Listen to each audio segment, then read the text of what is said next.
et à tous. C'est vraiment un grand plaisir de vous voir ici nombreux. Voilà, moi je suis Caterina Balmi, je suis chercheuse en sociologie et je fais partie donc du comité de rédaction de la Lumitale. Et je vais essayer je vais introduire tout simplement cette table ronde. Le sujet que nous avons choisi est cette question de la neutralité impossible lorsque l'on s'intéresse à Israël-Palestine, en ce moment tout particulièrement. Et c'était donc le sujet de notre premier article, qui était plutôt un papier de positionnement, on va dire, que nous avons publié au moment du lancement du blog en décembre dernier. Donc l'idée de ce papier était d'exposer notre démarche, pourquoi ce blog, et aussi de dire d'où on parle, donc d'expliciter, on va dire, notre point de vue, qui est un point de vue situé, comme tous les points de vue. Et c'est donc à partir, comme l'a déjà dit Nitzan, de notre travail de jeunes chercheurs. Je souligne quand même que nous sommes toutes et tous dans le comité de rédaction des non-titulaires de l'enseignement supérieur de la recherche, ce qui est devenu la norme en ce moment. Nous travaillons donc en faisant des recherches en sciences sociales et en droit, pour l'une d'entre nous, et nous travaillons toutes et tous sur cet espace. Or, il a toujours été difficile d'exprimer une parole libre et critique sur la situation Palestine-Israël, notamment quand on s'intéresse à la situation contemporaine, mais force est de constater que depuis le 7 octobre, la liberté d'expression est de plus en plus entravée, notre environnement de travail de plus en plus hostile, et nos recherches sont systématiquement taxées de militantisme afin de les délégitimer. Pour ne pas mentionner les accusations, je pense qu'on va y revenir pendant cette table ronde, les accusations bien plus graves d'apologie du terrorisme et d'antisémitisme qui ont ciblé plusieurs collègues. Donc dans un monde académique français extrêmement clivé par cette question, il nous a semblé important de réaffirmer l'impossibilité de rester neutre en tant que chercheur précisément, lorsque les rapports de domination que nous observons sur le terrain sont si forts, violents et structurants. Selon nous, la fameuse neutralité axiologique, qui est au cœur évidemment du projet épistémologique des sciences sociales, doit être comprise non pas comme un rejet de la subjectivité, mais comme un engagement toujours renouvelé à objectiver le rapport qui lui est forcément subjectif, que nous entretenons toutes et tous avec nos terrains de recherche respectifs. Donc cet engagement passe non pas, à notre sens, par des constructions faussement symétriques, là où les rapports de domination sont évidemment asymétriques, mais cet engagement passe plutôt par l'exposition de nos méthodes d'enquête, une exposition rigoureuse, par l'honnêteté intellectuelle de nos raisonnements et bien sûr par la réflexivité sur nos propres pratiques, qui est un élément fondamental quand on fait des sciences sociales. En dehors du monde académique, le débat n'est pas plus apaisé. En particulier, les journalistes se démènent depuis le 7 octobre pour couvrir une guerre qui est aussi une guerre des mots, sans pouvoir faire correctement leur travail, puisque, rappelons-le, l'accès à la bande de Gaza est toujours interdit à la presse étrangère par l'État d'Israël. Donc l'idée ce soir est de réfléchir collectivement aux défis éthiques et politiques auxquels sont confrontés les chercheurs et les journalistes dans ce contexte qui est particulièrement grave et tendu. Chacune et chacun de nos intervenants est donc invité à revenir sur son apport particulier à la compréhension de ce qui se passe en Palestine depuis le 7 octobre, ainsi que sur son expérience personnelle de censure, d'autocensure, voire de répression institutionnelle.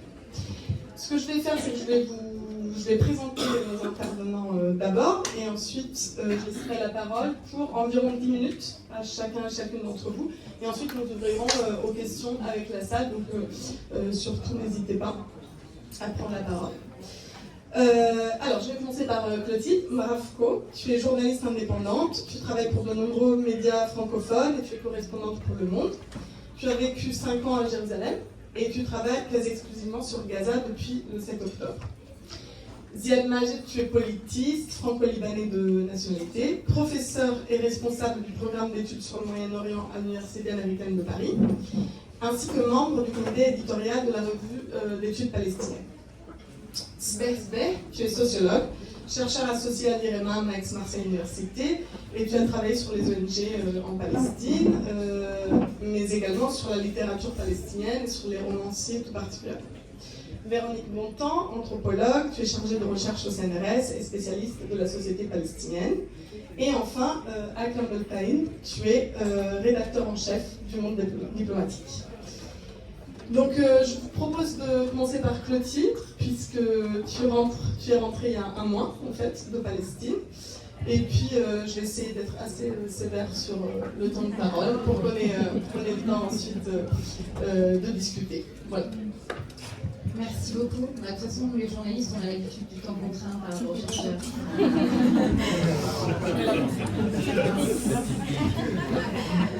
Bonsoir à tous. Déjà, je vais dire que ça fait plaisir. Merci beaucoup pour cette invitation et merci pour ce blog parce que c'est pas facile en fait d'être dans un espace en ce moment où on se sent bien, on se sent en bonne compagnie. Donc voilà, ça fait plaisir ce soir. Moi, en fait, sur la question de l'autocensure et de la censure, je vais commencer par une petite anecdote. Il y a un mois, en gros, ma sœur m'a envoyé un message complètement affolé. Elle a tapé mon nom, qui est unique, donc personne d'autre. Quand on tape mon nom sur Google, il n'y a que moi qui sais. Et donc, elle tape mon nom sur Google, et là, elle me dit « Troisième entrée ». Mais c'est horrible, il faut que tu vois si tu peux faire un procès pour diffamation, parce qu'on écrit un article sur toi en disant que tu es une militante anti-israélienne, que tu écris des choses terribles, et que tu n'es pas du tout journaliste, et que tu es affiliée à des groupes palestiniens. Et là, je vais taper, Ah, mais oui, c'est Info Équitable, donc c'est un site, je ne sais pas si vous connaissez, si vous avez cet honneur. Info Équitable, c'est un site animé par un journaliste de France 3 qui a donc pour but de rétablir la vérité sur la couverture d'Israël et des territoires palestiniens. Et donc évidemment, rétablir la vérité, c'est quand même plutôt une vérité sioniste. Et en fait, je me suis rendu compte en discutant un petit peu aussi avec des personnes qui travaillent dans les ONG depuis le 7 octobre et qui sont beaucoup plus exposées qu'avant, qu'en réalité, ce qui nous touche depuis longtemps en tant que journalistes, des attaques personnelles, des attaques sur notre travail en nous accusant de militantisme, est en fait infiltré aussi d'autres secteurs, et notamment le secteur des ONG. Donc, je parlais notamment avec Médecins sans frontières qui me disaient qu'ils étaient attaqués sur leur personnel et les affiliations, et on a vu ce week-end ce que ça a donné pour l'UNRWA. Donc on a vraiment ce climat-là auquel moi je suis habituée du coup depuis quelques années et qui s'est étendu, et je me suis posé la question parce que moi en général je ne réponds pas à ces attaques.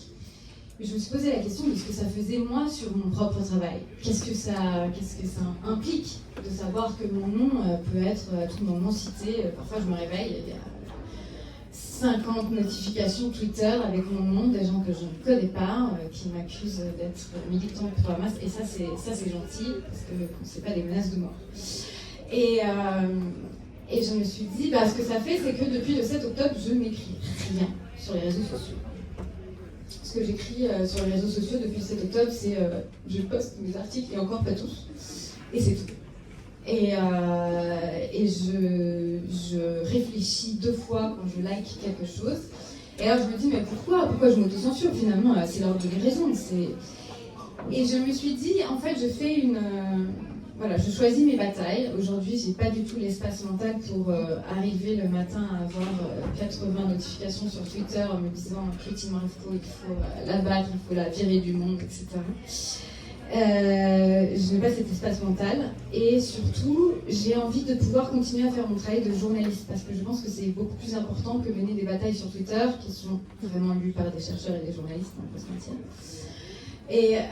Mais donc en termes d'autocensure, je pense que c'est quelque chose que maintenant j'ai intégré aussi, et qui malheureusement fait partie de ma position de journaliste sur Israël et la Palestine.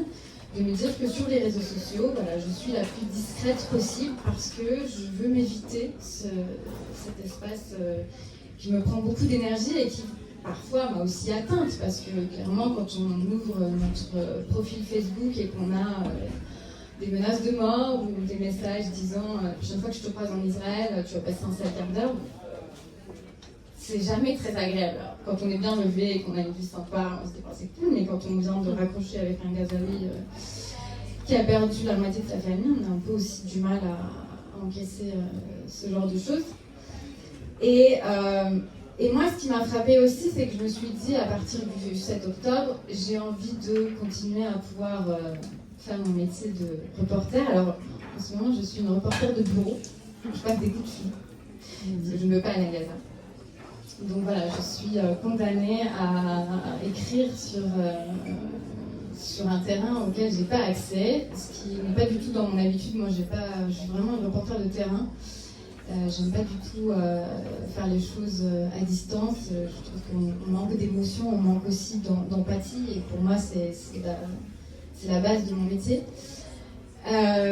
Mais je me dis que je veux quand même continuer à le faire parce que, en fait, je me suis aussi confrontée à un autre problème. Et ça, c'était aussi, quand on a parlé de censure, je me suis dit, c'est pas vraiment une censure au sens propre, c'est un déséquilibre de la couverture, mais qui du coup aboutit à une censure. La censure, elle est faite par l'État israélien qui interdit l'accès à la bande de Gaza aux journalistes étrangers aujourd'hui. Après, on se pose une autre question, est-ce qu'on a envie d'être à Gaza aujourd'hui? C'est aussi, même pour une reporter de terrain comme moi je suis pas reporter de guerre, donc déjà la Cisjordanie en juin dernier, c'était très très dur pour moi. Donc là, Gaza, je suis pas sûre que j'y serais allée la première couvrir ce qui se passe. Mais en tout cas, j'ai même pas cette possibilité-là aujourd'hui. Donc ça, c'est la censure de l'État israélien. Mais à cette censure-là, les médias français ont répondu en l'acceptant. C'est-à-dire que oui, on a fait des recours, on a fait des tribunes, oui. Apparemment, l'État israélien, les tribunes, se fiche, ne les lit pas.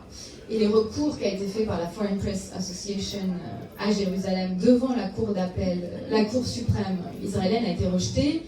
Et de toute façon, ce recours-là, on l'a fait un peu en disant il faut le faire parce que c'est symbolique, mais on n'y a pas mis, je pense, le cœur qu'il fallait. Mais en tout cas, aujourd'hui, ce qui est arrivé, c'est que moi, je me suis retrouvée du coup à couvrir Gaza au téléphone. Et à côté de ça, il y a eu une flopée de journalistes qui sont arrivés. Enfin, je veux dire, tout le monde a débarqué à Ben Gurion. Enfin, la moitié de la presse française était là pour couvrir. Alors, ils couvrent ce à quoi ils ont accès. Alors en plus, moi j'ai eu des messages incroyables. Alors si je veux avoir accès aux familles des hôtels, alors, pas de souci, j'ai tous les numéros de téléphone. Si je veux avoir accès à des députés, il y a des députés francophones, il n'y a pas de souci. Il y a même des gens qui m'ont appelé. Je leur ai dit, mais je ne vous ai jamais sollicité, je pense que vous vous trompez. En fait, ah ben non, mais on sollicite tout le monde, on ne sait jamais. Alors que les contacts sur Gaza, c'est extrêmement compliqué. Alors, les Palestiniens se sont organisés, je veux dire, assez admirablement cette fois-ci. Donc, il y a des groupes WhatsApp qui sont créés.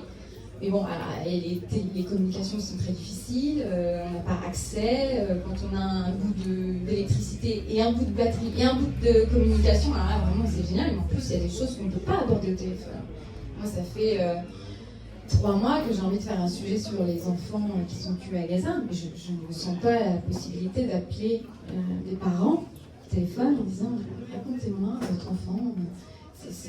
Ça demande une empathie, peut-être là en fait, on peut pas faire ce genre de choses. Déjà quand on est là c'est très compliqué, mais alors au téléphone c'est impossible.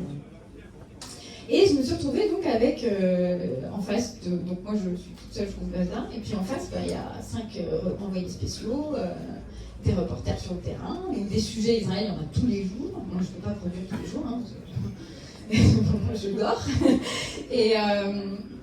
Et au-delà de ça, j'en suis arrivée où il y a des confrères qui me disent je ne sais plus quoi faire, j'ai du mal à trouver des angles. Alors moi je la regarde, moi je croule sous les angles, je veux dire, on a trop de choses à faire, on n'arrive pas à le faire bien, et c'est hyper frustrant. Et oui, mais bon, moi je suis envoyée en Israël ou dans les territoires palestiniens en Cisjordanie, je veux pas appeler Gaza. On a envoyé, on fait des frais d'hôtel, on fait des frais d'avion, c'est pour que je couvre le terrain. Donc il y a cette idée aussi que finalement, il y a un un déséquilibre total aujourd'hui dans la couverture parce que on n'a pas accès à Gaza, mais en plus, comme ça fait quand même l'actualité, on a envoyé énormément de gens sur le terrain, mais qui ne vont pas forcément couvrir en fait là où ça se passe, c'est-à-dire Gaza. Et la dernière chose, et je pense que c'est vraiment important de le souligner, et je pense qu'on ne se rend pas compte, c'est que moi, j'ai eu une flopée d'emails d'organismes pro-sionistes, pro-israéliens. Quand je suis arrivée en 2018 pour l'AFP, la première personne qui m'a envoyé un email sur mon adresse AFP, c'était pas du tout quelqu'un de l'AFP, c'était un lobby sioniste qui m'invitait à faire un tour d'hélicoptère pour comprendre la géographie d'Israël. C'est vrai que c'est très grand comme pays, et donc on a besoin d'un hélicoptère pour se rendre compte. Et en fait, on est constamment alimenté en tant que journaliste par ces lobbies qui du coup nous font un peu du prêt-à-penser. C'est-à-dire si on veut un expert sur, je sais pas moi, je pense qu'il y a quelques années il y avait une crise entre le Hezbollah et Israël à la frontière, et bien je reçois un email, alors cet après-midi à 3h vous avez une conférence organisée en Zoom avec tel expert et tel expert pour parler, oui ben, quand on vous a commandé un article, parce que c'est comme ça que ça se passe quand même, un article 2 heures avant à rendre pour 2 heures après, c'est hyper pratique. C'est hyper pratique. Donc il y a ça aussi qui fait qu'il y a un déséquilibre total, c'est-à-dire qu'il y a une organisation du côté israélien pour amener des experts, là où il n'y en a pas de l'autre côté, parce que si il n'y a pas cet organisme de propagande qui est mis en marche, quoi. Tu as été parfaite.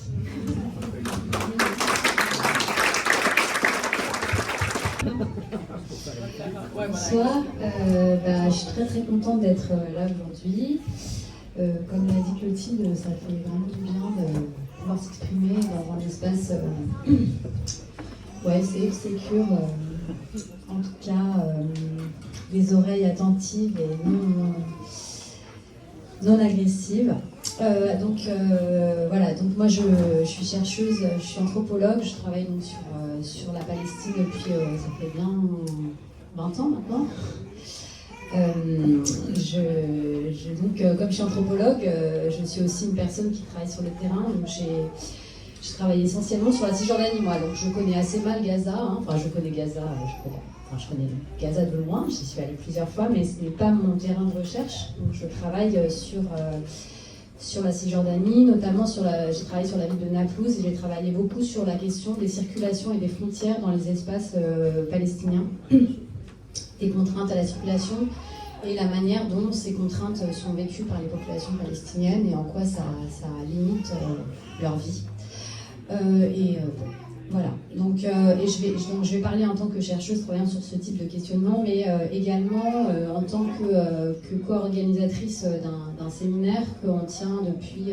alors moi, ça fait une dizaine d'années que je suis co-organisatrice de ce séminaire. C'est un séminaire sur la Palestine qu'on tient avec des collègues sur les questions palestiniennes et sur vraiment la spécificité des études palestiniennes. À l'EHESS, donc à l'école des hautes études en sciences sociales. Et Baptiste Cellier qui est quelque part par là, voilà, au fond de la salle. Et donc mon camarade sur ce séminaire avec 2 autres personnes, donc Mariam Slitine et Sardia Aksous. Sur la question de la censure et de l'autocensure, donc la première chose que je voudrais dire, c'est que excusez-moi, je reprends. Sur la question de l'impossible neutralité, puisque c'était ça le débat, la première chose que je voudrais dire, c'est qu'en tant qu'anthropologue, donc chercheuse de terrain en sciences sociales, en fait, l'empathie, c'est vraiment un outil de travail. Donc, comme l'a dit tout à l'heure Katharina, la neutralité axiologique qui est censée être notre horizon. Donc, on cite Max Weber souvent sans comprendre ce qu'il disait. La neutralité axiologique ne signifie absolument pas le fait qu'on est soi-même neutre et c'est-à-dire qu'on ne serait engagé d'aucun côté. Ça paraît en fait évident, mais il y a beaucoup de collègues qui en fait reviennent nous voir avec cette idée de neutralité axiologique comme absence totale d'engagement. Comme l'a dit Katerina, la neutralité axiologique n'annule absolument pas l'engagement. En fait, la neutralité axiologique, elle utilise l'engagement, elle l'objective.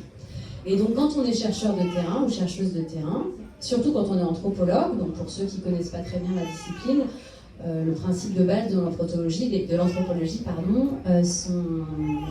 sa méthode, c'est la présence longue sur le terrain, c'est la confiance avec les personnes qui sont autour de soi, c'est l'observation longue d'interaction et les discussions longues avec des interlocuteurs. Donc ça suppose en fait, tout ce processus de confiance suppose un partage d'empathie.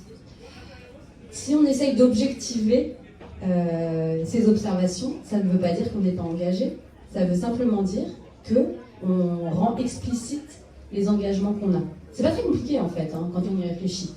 Mais voilà, c'est ça la neutralité axiologique, c'est l'objectivation de sa propre subjectivité. Bon, dit comme ça. Donc forcément, en tant qu'anthropologue, j'ai, comme la plupart de mes camarades et collègues chercheuses et chercheurs, j'ai lié des liens sur le terrain, ce qui ne me rend pas, il me semble, partisane, mais ce qui me rend apte, il me semble, par contre, à, de la manière la plus honnête possible, parce que c'est aussi une question d'honnêteté intellectuelle, d'essayer d'objectiver mes propres engagements. Ça, c'est la première chose que je voulais dire. La deuxième chose que je voulais dire, je vais passer très très rapidement sur un épisode désagréable qui m'est arrivé entre octobre et décembre, d'ailleurs c'est déjà tout pas terminé de cette année, puisque en tant que responsable du séminaire Palestine donc de l'EHESS, donc je suis impliquée dans des activités, je suis aussi impliquée dans des activités syndicales par ailleurs, et pour avoir relayé un tract en fait étudiant d'un syndicat étudiant de l'EHESS qui soutenait la cause palestinienne, donc j'ai dû subir une procédure disciplinaire de mon employeur, le CNRS. En soi, ce que je trouve grave dans cet épisode, c'est d'une part le principe de la saisine, puisque quand même la saisine a été pour apologie du terrorisme, ce qui est quand même très grave. J'ajoute que j'ai relayé un fait, c'était au tout début de la guerre, donc en fait on ne savait rien, en fait très peu de choses sur ce qui se passait sur place. Je précise que je ne partageais pas tous les termes du tract, il me semblait, j'aurais pas écrit ça comme ça, mais en rien il ne faisait l'apologie du terrorisme, et en fait tout est allé très vite, et donc j'ai dû subir cette procédure disciplinaire. Et ce qui me paraît très grave là-dedans, donc c'est d'une part le fait qu'évidemment il y a eu de la délation de la part de collègues qui ont cherché, ça c'est la première chose. La deuxième chose, c'est que le président du CNRS a été saisi. La deuxième chose, c'est que j'ai subi également des insultes et ça on pourra y revenir, des insultes que des gens étaient choqués par le tract, je peux comprendre, qu'ils contestent le fond du tract, je peux le comprendre aussi. Par contre, j'ai reçu des insultes personnelles qui montraient en fait que ces personnes-là étaient en fait dérangées par moi. Donc, et la seule raison pour laquelle je pouvais les déranger, puisque je ne les connaissais pas, c'était mon séminaire dans leur établissement en fait. Et donc c'est ça qui m'a aussi permis de me rendre compte, en fait, je n'avais pas pris la mesure de la façon dont ce séminaire, au départ, qui se déroulait de manière assez tranquille. Alors dans les questions, là, je ne vais pas avoir le temps, mais dans les questions, je pourrais revenir sur les conditions de création de ce séminaire il y a plus de 20 ans, c'était pas moi à l'époque, mais là, est devenu un objet un peu problématique et questionné par les collègues. Et donc, justement, disait des choses du type « Véronique Bontemps n'est pas une chercheuse, c'est une idéologue qui fait passer son idéologie pour de la science en prétendant faire séminaire. » Voilà, c'est ce que disaient mes détracteurs, dont je ne savais même pas qu'ils existaient comme tels, puisque je ne les connais pas personnellement. Voilà, et ce que je trouve grave aussi là-dedans, c'est que c'est mon employeur qui m'a en fait attaqué. Voilà. Et je trouve quand même très grave que dans un pays comme le nôtre, en fait, qui se gargarise de liberté d'expression, notre employeur ne nous protège pas, mais au contraire nous attaque. Voilà. Bon, sur ce, je ne vais pas en dire plus sur ce. Je ne sais pas si j'ai quelques minutes pour parler du séminaire, sinon j'en parlerai dans les questions. Non, je voulais dire que voilà. Alors, je parle ce soir un peu plus librement de ce qui m'est arrivé. J'ai pas du tout rendu public l'affaire sur le moment, quand bien même j'avais beaucoup de sollicitations, pour ne pas dire parfois un petit peu des pressions de camarades pour le faire, pour taper tout un scandale sur ce qui m'est arrivé, etc. Je ne l'ai pas fait pour une raison simple. D'une part, je voulais me protéger un peu personnellement, mais la deuxième chose, c'était aussi que je voulais vraiment protéger le séminaire Palestine de l'EHESS. Ça m'a paru la chose la plus importante parce que du moment où ce qui s'est produit, en fait, c'est que je me suis dit, si on s'attaque... Enfin, j'ai eu très peur que ces personnes s'attaquent au séminaire. D'ailleurs, c'est probablement ce qui s'est passé. Je n'ai pas les détails sur ces questions-là. Mais vraiment, j'ai voulu, on va dire, sur le moment en tout cas, faire profil bas, de manière à pouvoir maintenir cet espace de discussion au sein de cette institution qui est le HESS. Alors qu'est-ce qu'on fait au séminaire Palestine en fait? C'est un séminaire qui existe donc depuis plus de 20 ans. Moi, ça fait une dizaine d'années que je suis référente pour ce séminaire. Et en fait, c'est pas un séminaire sur le conflit israélo-palestinien, c'est vraiment un séminaire sur la société palestinienne. Mais on part quand même du principe, comment dire, au départ, c'est des choses qui ont aussi un petit peu évolué, mais au départ, c'était vraiment l'idée, c'était de faire un séminaire sur la société palestinienne avec l'idée que, en fait, la diversité et l'histoire de cette société, de ce peuple, étaient silenciées par leur statut de victime. C'est pas, en disant ça, je ne nie pas le statut de victime des Palestiniens. Ce que je veux dire, c'est que comme c'est un peuple qui est soumis à de multiples tragédies en cours, et d'ailleurs ce qui se passe à Gaza en ce moment, et pas seulement à Gaza, je vais juste le dire parce qu'évidemment à Gaza c'est le moment le plus massif, mais il ne faut pas oublier qu'en Cisjordanie il y a eu plusieurs milliers de morts depuis le 7 octobre, et que l'année 2023 a été extrêmement meurtrière en Cisjordanie aussi. Donc, je pense que c'est bien de rappeler les choses, de remettre les choses dans leur contexte. Et donc les tragédies perpétuelles, en fait, et la situation coloniale dans laquelle est le peuple palestinien, amènent en fait à une sorte d'essentialisation où, en fait, en parlant de ces personnes comme des victimes de la guerre, on oublie que c'est aussi une société diverse, une histoire, une culture, etc. Donc c'est vraiment le parti pris de départ de notre séminaire. Évidemment, au fur et à mesure, en fonction de la situation politique, on a été aussi amené à se positionner, évidemment, par rapport à la qualification de la situation coloniale qui se passe là-bas. Donc en réalité, on part du principe qu'il s'agit d'une situation coloniale, et je pense que c'est ça qui nous vaut autant d'ennemis. Voilà, je peux m'arrêter là. Voilà.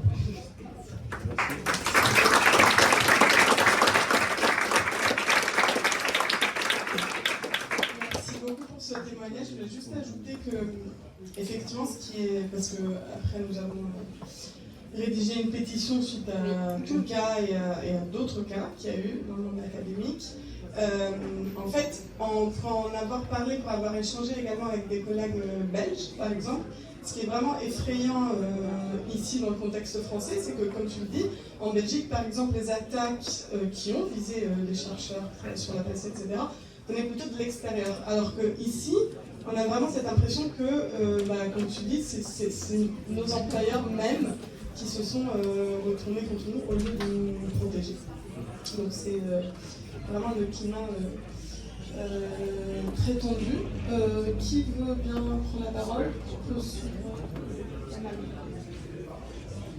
Allez. Bonsoir tout le monde, merci beaucoup pour l'invitation. Je vais revenir sur ce qui a été dit plus ou moins sur cette question de la neutralité. Je suis désolé, je suis un peu fatigué, mais j'essaie de me concentrer et pour dire l'essentiel et ne pas perdre le fil.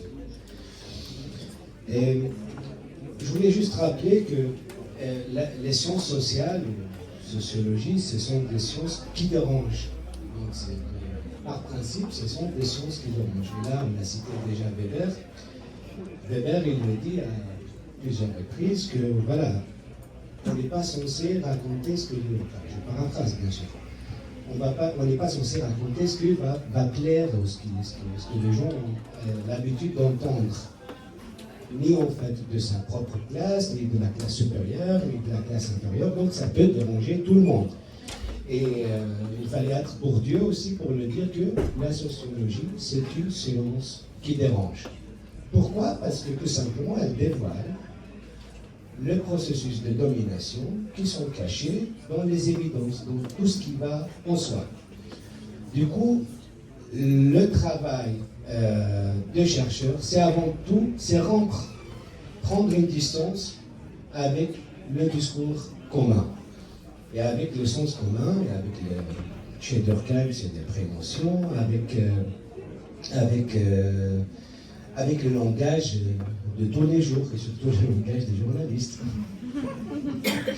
Et là, ça commence en fait, c'est une guerre par les mots. Donc c'est pour ça, en science, on a des concepts. C'est pour dire précisément ce qu'on veut dire. Sauf que, lorsqu'on est mis à l'épreuve d'une manière permanente, je dirais structurellement en fait, on a l'impression d'être surveillé, y compris par les pairs, et c'est ça le plus important, c'est pas juste parce qu'on est surveillé par le pouvoir politique, oui ça dérange, ça c'est sûr, mais par les pairs, lorsqu'il y a un certain sens commun scientifique, comment peut-on s'en sortir?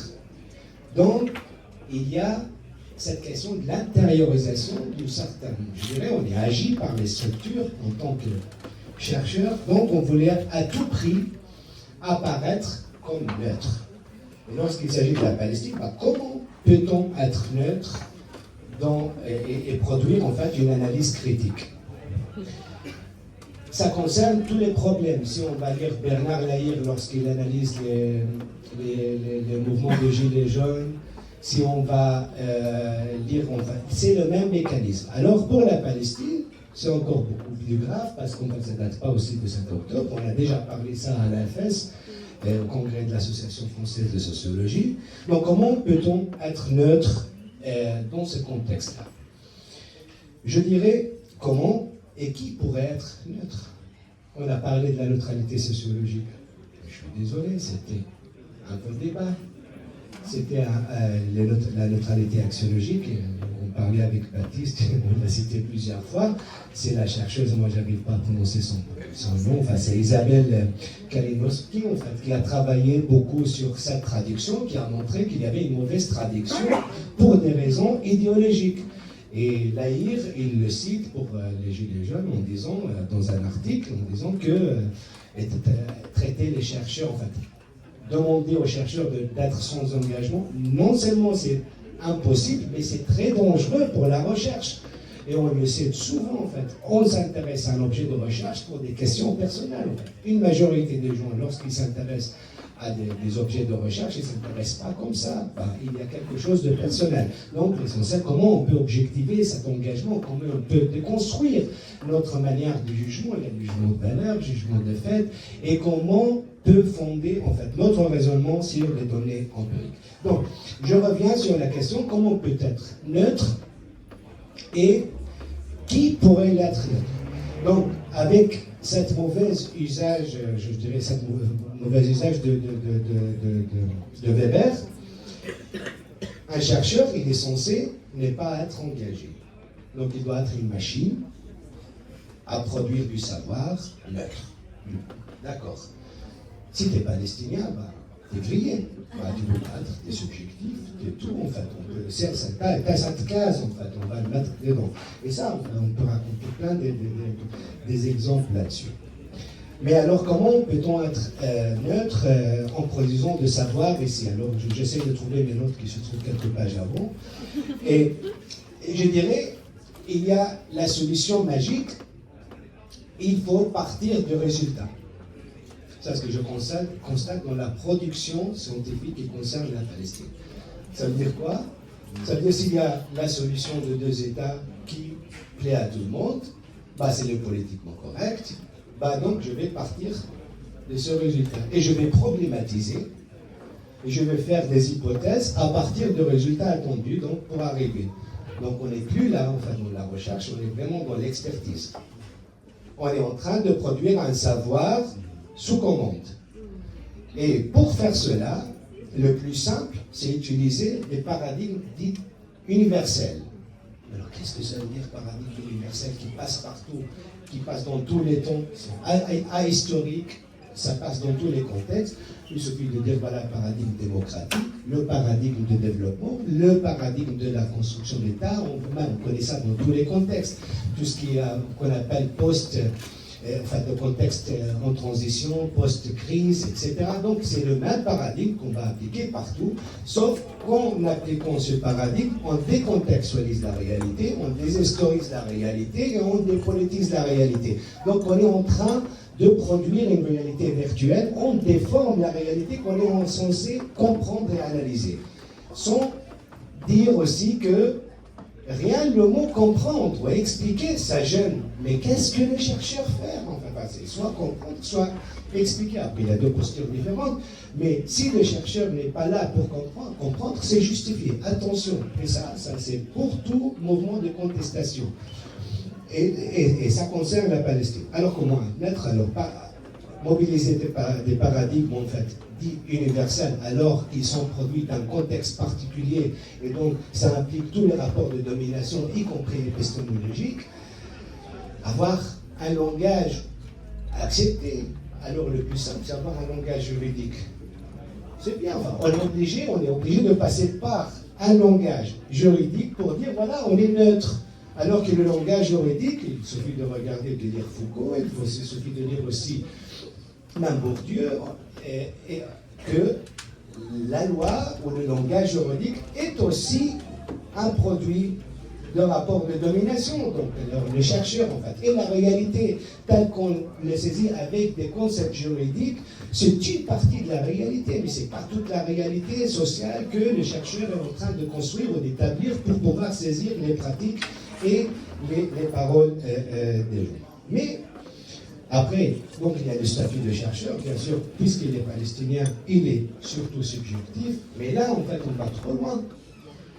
On va trop loin lorsqu'on ne va pas accorder de l'importance à ce que disent les acteurs eux-mêmes, c'est-à-dire les Palestiniens eux-mêmes.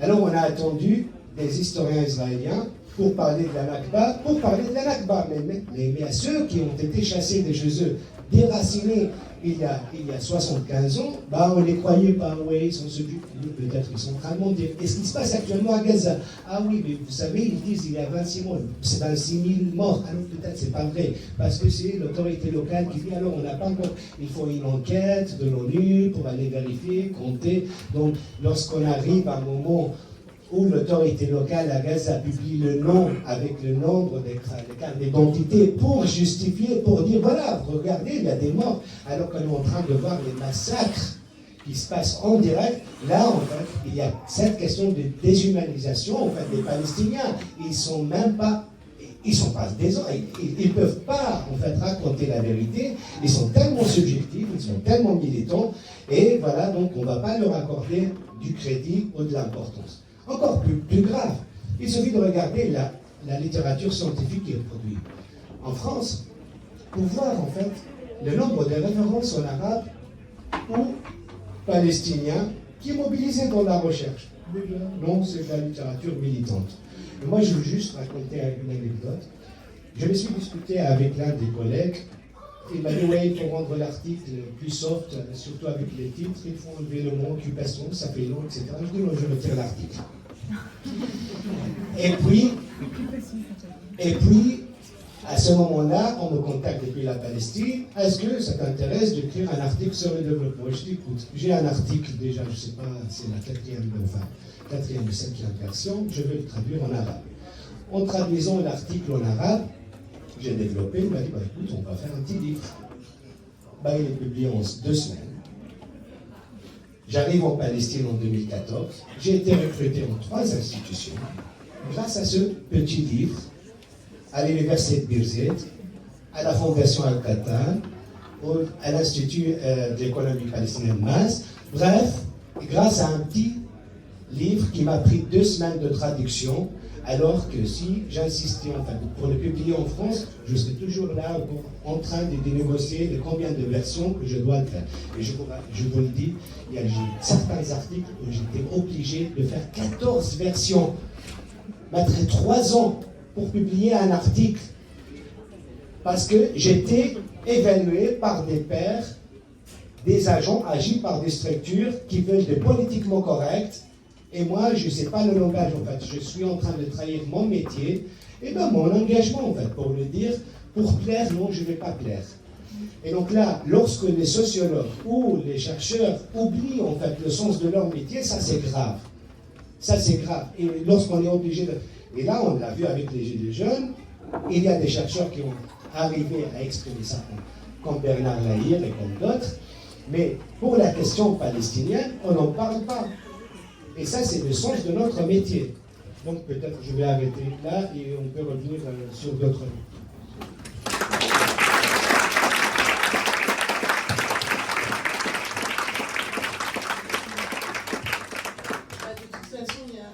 Merci beaucoup. Il y a cette question du paradigme colonial, je pense que c'était aussi, je pense qu'il serait intéressant de revenir par la suite. Qui veut... D'accord. Merci, bonsoir à toutes et à tous. Je crois que si on se met dans le contexte franco-français, on vit actuellement, je ne parlerai que du domaine médiatique, on vit, il y a le volet politique, il y a le volet des sciences et de la recherche, mais parlons des médias. Je pense que nous vivons un moment d'extrême folie depuis le 7 octobre. C'est-à-dire que des tectoniques qui étaient en place avant le 7 octobre se sont amplifiées, se sont exacerbées dans un sens qui consiste, je dirais, à empêcher que l'expression de voix dissonantes, discordantes se fasse entendre. On sait très bien aujourd'hui qu'il est impossible dans des grands médias audiovisuels ou même dans des grands médias papier d'élaborer une pensée nuancée, d'élaborer une pensée militante qui contreviendrait au narratif qu'on essaye de nous imposer, à savoir le Hamas, des assassins. En gros, les 30 000 morts auxquels on va arriver, c'est pas un génocide, et donc ils l'ont bien cherché. Certes, on va les aider un peu, mais les choses devraient en rester là. Et pour ce qui me concerne, travaillant dans un mensuel qui a cet avantage numéro 1, de faire un pas de côté par rapport à l'actualité, de proposer des analyses, et qui de tout temps a eu une position extrêmement claire en se situant aux côtés, non pas comme on dit des Palestiniens, mais en se situant aux côtés du droit international et en se faisant le porte-voix de gens qui n'arrivent pas à se faire entendre. Ça a été l'engagement de gens comme Alain Grèche, Dominique Vidal, Serge Halimi, Ignacio Ramonet, sont des gens qui ont instauré dans notre journal une dynamique, je dirais, qui a toujours consisté à dire les choses, vaille que vaille et quoi qu'il arrive. C'est une situation de confort, entre guillemets, dans l'inconfort général dans lequel nous vivons. Qu'est-ce que ça veut dire au quotidien, puisqu'il faut répondre à ces questions-là? Eh bien, ça veut dire qu'il faut faire extrêmement attention à ce qu'on publie. Parce que dans le contexte actuel, le moindre mot qui pourrait nous échapper, la moindre phrase qui pourrait avoir une connotation, je dirais, qui pourrait permettre cette fameuse accusation d'antisémitisme, cette accusation infamante de complicité avec les terroristes, eh bien, il faut la traquer. Il faut être absolument vigilant et nous en avons conscience. Alors, ce n'est pas d'autocensure, mais c'est une manière d'être très très vigilant et parfois ça peut, d'une certaine manière, altérer, je dirais, la richesse d'un article, ça peut altérer la richesse d'une analyse, parce que justement, vous vous dites, ce qui est publié est trop important pour qu'on puisse prendre le risque d'avoir une énième polémique concernant le reste. On a beaucoup parlé entre nous, par exemple, parce que nous avons un système de relecture itératif, c'est l'avantage du mensuel. On a beaucoup parlé entre nous, par exemple, de la manière dont on devait qualifier l'attaque du 7 octobre. Qu'est-ce que c'est que l'attaque du 7 octobre? Est-ce que c'est un pogrom? Est-ce qu'il faut passer sous silence aussi le fait que c'était une attaque aussi militaire, qui a visé des objectifs militaires et qui a fait des victimes aussi militaires? Certes, il y a eu des abominations, il y a des civils qui ont été attaqués, ça relève clairement des crimes de guerre, mais pourquoi ne parle-t-on pas de ces attaques militaires qui ont émaillé la journée du 7 et du 8 visiblement. Donc il y a toutes ces discussions qui font que on essaye de réfléchir à ce qu'on va écrire, avec toujours en tête l'idée que on n'est pas dans un débat intellectuel honnête, on n'est pas dans une joute où les règles seraient honorables. On est dans une bataille de mots, de propagande, où tout est bon pour disqualifier l'adversaire, quel que soit ce qu'il peut dire et ce qu'il peut écrire. Et donc,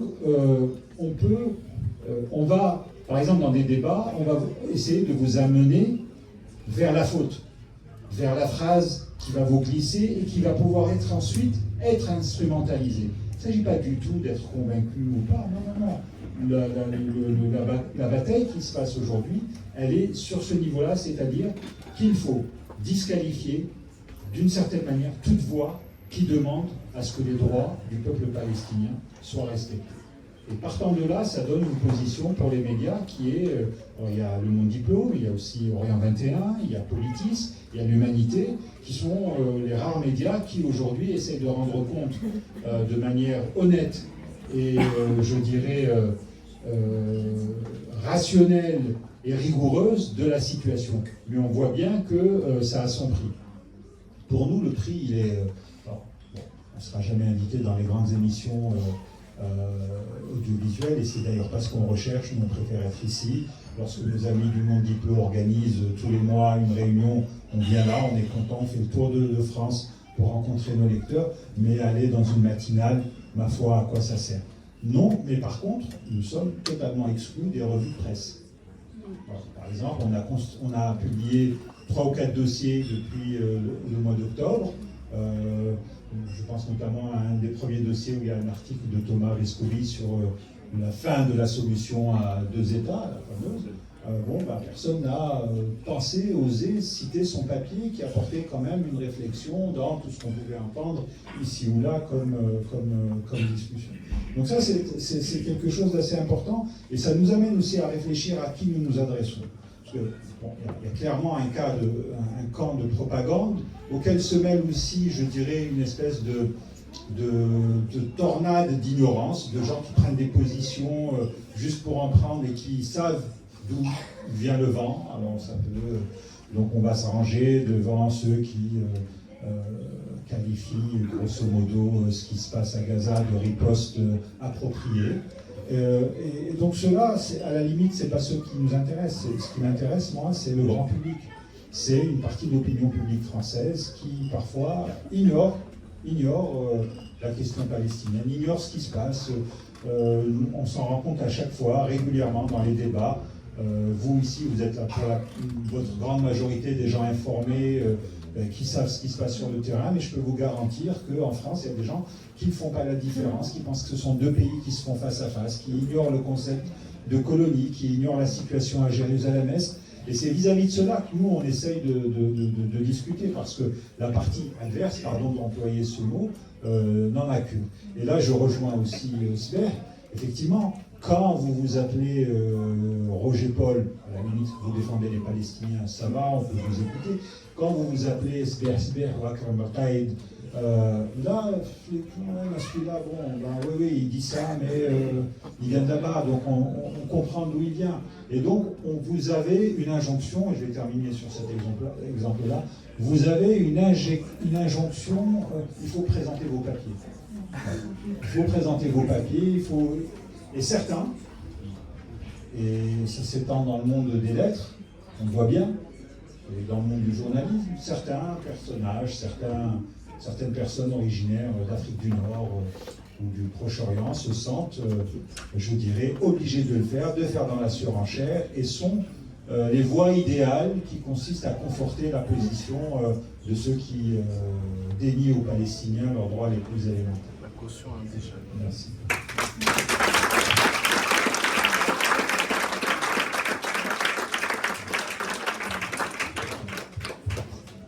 Bonsoir tout le monde, et encore une fois félicitations pour cette excellente initiative qu'est le blog Yanni, avec des articles de qualité, le travail rigoureux, et j'espère qu'on va être très nombreux et nombreuses à vous suivre. Alors, je vais tenter de ne pas répéter ce qui a été dit. Il y a quelque temps, déjà depuis le 7 octobre, mais même avant, je pense que plusieurs d'entre nous préfèrent ne plus être dans des tables rondes ou ce qu'on appelle des controverses, où les plusieurs camps s'opposent, comme s'il y a un échange entre des camps à égalité, ou bien représentant des légitimités différentes, parce que ça devient extrêmement pénible et ça ne sert à rien. Et même certaines universités qui ont voulu se montrer un peu différentes, en disant voilà, on va créer un espace où tout le monde se sent à l'aise et vient s'exprimer, ils n'ont jamais clarifié ce qu'ils voulaient dire par cela, c'est-à-dire venir défendre l'occupation, venir défendre quelle position exactement si on n'est pas du côté du droit international, parce que même la question de pro-palestinien, on peut tout à fait être pro-palestinien, c'est honorable, mais ce n'est même pas une question d'être pro-palestinien, c'est une question juste d'utiliser une terminologie du droit international qui est tout à fait claire.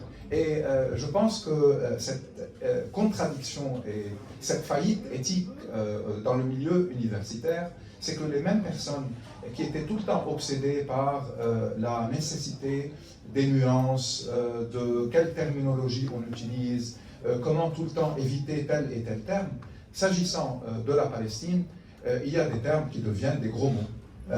Occupation, apartheid, colonisation, guerre coloniale, toute la question aujourd'hui évidemment du débat sur le génocide, mais même avant le génocide, le politicide, toute cette terminologie que les sciences sociales ont construit à partir de cas précis, à partir de certains qualificatifs du crime en place ou de la pratique en place, cette nuance-là que les universitaires voulaient tout le temps défendre en prétendant que c'est ce qui les sépare des autres, se dilue, disparaît s'agissant de la Palestine. Il faut toujours, ce n'est même pas le politiquement correct, mais éviter des termes qui dérangent. C'est-à-dire parler d'un conflit, parler de victimes, parler de violence, parler de violation de part et d'autre du droit international, utiliser les crimes de guerre, mais en même temps en limitant l'usage, ne pas aller trop loin, parce que cela nécessite une enquête. Sauf que quand c'est utilisé dans un autre lieu ou dans une autre géographie ou par rapport à d'autres victimes, l'usage devient beaucoup plus libéré de ce poids soi-disant juridique. Donc il y a déjà une question terminologique qui s'est imposée dès le début et qui a rendu tout dialogue très difficile et parfois surréaliste. C'est-à-dire, on défend quoi dans le débat? Et je pense que ça arrive au niveau de la plupart des universités. Ce qui me choque, c'est que ça soit presque, comme des collègues américains me disent, une guerre civile globale dans les campus, entre les étudiants, entre le corps enseignant. Et si la science, les sciences humaines, les sciences sociales, dans la salle de cours, on ne se sent pas libre de parler, de décrire, d'échanger, d'utiliser des termes très précis, il y a un véritable problème éthique quand on sait qu'à 4 heures, par exemple, d'une université parisienne, il y a 94 professeurs palestiniens de Gaza qui ont été tués. 94 professeurs universitaires. Il y a 4 universités qui ont été détruites. Des lieux qui doivent produire le savoir, aider les Palestiniens. C'est leur effort qui a construit ces universités. Ça a été anéanti. Et le silence des collègues universitaires par rapport à cela, ce n'est plus une question juste on n'est pas tout à fait spécialiste de Gaza. Je peux comprendre le point de vue. Je ne suis pas spécialiste de Gaza. Mais on n'est pas dans une question d'être un spécialiste en sciences politiques, en sciences sociales ou en archéologie de Gaza pour prendre une position légitime. Il y a, autre que les dizaines de milliers de morts, il y a des collègues, il y a des confrères, des consoeurs. Et cela, je pense, touche chaque milieu. Évidemment, au niveau des journalistes, c'est la même chose. Au niveau du corps médical, c'est la même chose. Au niveau des ambulanciers, c'est la même chose. Dans chaque secteur, ce génocide, véritable génocide qui est... et le génocide, c'est pas, comme aussi certains le répètent tout le temps, c'est anéantir toute une population. Dans le texte, c'est extrêmement clair. C'est un groupe ou une partie d'un groupe, vu leur appartenance, vu leur identité. Donc un génocide qu'on voit depuis des mois déjà, avec des catégories professionnelles, des étudiants, 3400 étudiants et élèves palestiniens, des centaines d'enseignants de lycées et de collèges, et très peu de solidarité, même le terme est devenu lourd, solidarité, très peu d'empathie, très peu d'humanisation, parce que même humanisation je déteste parce que il y a une déshumanisation qui est écœurante, et on n'a pas à humaniser, on n'a même pas besoin de faire cela, c'est aux déshumanisants de justifier leur racisme, leur mépris, leur manque d'humanisme. Donc ça devient de plus en plus lourd parce que ça dure. Moi j'ai vécu ça durant la guerre syrienne, même si évidemment le contexte est différent, mais la déshumanisation des Syriens et des Palestiniens de Syrie déjà était en place et en cours, et je pense qu'il y a quelque chose je ne veux pas dire, là la violence est plus intense, et évidemment l'histoire de l'occupation, l'histoire de la question et de la lutte palestinienne est assez différente aussi, mais on a normalisé avec la souffrance humaine à quelques heures de Paris ou de Londres ou un peu plus, même au niveau de la région parfois, et avec le temps ça s'est banalisé, avec une impunité qui a régné, et avec un effet que les Israéliens aujourd'hui excellent en l'adoptant, c'est que la barbarie de la violence, ça va, pour des gens qui ne suivent pas, c'est vraiment difficile de croire quand on raconte, si on n'est pas tout à fait on ne suit pas cette violence, on ne connaît pas le contexte, on n'est pas sur des réseaux sociaux qui parfois sont assez précises dans la diffusion de l'information. On raconte à un public qui ne suit pas la question palestinienne, ils pensent que, étant des êtres émotionnels, surtout quand on est originaire de la région, on exagère pour créer l'émotion, la sympathie, que c'est impossible. Pourquoi ils vont détruire une université? Ils l'ont détruit, ils célèbrent, ils filment eux-mêmes. Pourquoi ils bombardent des tours? Ils le font parce que c'est toute la philosophie de l'urdicide, de détruire une ville qui est aussi la plus grande ville, le plus grand centre urbain palestinien. Pour une entité, une existence politique palestinienne, il faut une ville, au moins. On l'anéantit. Quand on voit les vidéos des soldats, certains, pour la première fois, quand ils ont vu la délégation de l'Afrique du Sud présentée à La Haye, c'était un moment historique, même si les télévisions françaises ne l'ont pas transmis en direct, et ça a pris beaucoup de temps pour commencer à couvrir l'affaire, c'était pour la première fois d'écouter les juristes de l'Afrique du Sud, la juriste irlandaise, les autres qui ont montré le langage et les termes génocidaires, en plus des pratiques et des crimes. Ça a peut-être créé un changement chez certains qui ont une bonne, disons, foi, une bonne intention, mais qui manquaient de savoir. Le deuxième problème qui se pose au niveau du travail universitaire en ce moment précis, je ne généralise pas, c'est que souvent aussi, on dit aux étudiants, on dit aux collègues, aux amis, qu'il faut toujours essayer de contextualiser pour mieux comprendre. Okay? Et mieux comprendre, ça ne veut pas dire justifier ce qui ne doit pas être justifiable. On n'est pas même dans une logique de justifier ou pas. On est dans une logique d'analyser, on est dans une logique de contextualiser, d'essayer de comprendre en expliquant. Peut-être on peut aussi, avec plus d'informations, modifier une partie du logiciel, changer des choses, utiliser d'autres termes, mais il y a une nécessité de contextualiser. Non, c'est l'émotion. L'histoire a commencé le 7 octobre et s'est terminée le 7 octobre. Non, c'est-à-dire, et là encore une fois, il y a un énorme débat, parce que si on abandonne cette tâche et on accepte juste d'être prisonnier, même le 8 octobre, 9 octobre, ça devient aussi, ça contredit toute une volonté en général des universités et des universitaires de contextualiser, d'expliquer les phénomènes, les facteurs, les paramètres, la complexité des choses, et après de discuter. La même chose par rapport aux phénomènes politiques, si on prend l'exemple du Hamas. On peut être tout à fait opposé à la culture politique du Hamas, certains peuvent même traiter le Hamas d'obscurantisme politique, autoritaire à Gaza, etc., etc. Ça c'est un débat politique légitime. et que, évidemment, le 7 octobre, s'agissant des civils israéliens tués, il peut y avoir une violation grave de la 4e Convention de Genève, c'est un crime de guerre. On doit attendre une enquête partout où les crimes de guerre ont été commis. On peut discuter de ça, sans oublier évidemment qu'il y a, selon l'Israélien, 350 militaires israéliens qui ont été tués durant l'opération. Donc, elle était aussi une opération qui a visé les positions militaires israéliennes. Maintenant, disant ça, mais Hamas c'est Daesh. Donc, si on essaye d'expliquer, non, Hamas ce n'est pas Daesh, on peut faire les nuances, il y a des définitions précises, les mouvements djihadistes ne s'inscrivent pas dans la territorialité et dans la temporalité des causes ou des conflits ou des luttes, ils peuvent voyager, se battre là où ils considèrent que les conditions du djihad se réunissent, et c'est un autre phénomène. Hamas est issue de la mouvance des frères musulmans, vous pouvez la détester, l'insulter, faites ce que vous voulez, mais elle n'est pas, ce mouvement n'est pas Daesh, il est très bien inscrit et ancré dans la territorialité du conflit, de la lutte, de la question palestinienne. Il ne se bat jamais au-delà de la géographie conflictuelle palestino-israélienne. Donc, n'en parlons pas en plus de toutes les questions théologiques, mais même les choses les plus simples, on les rejette.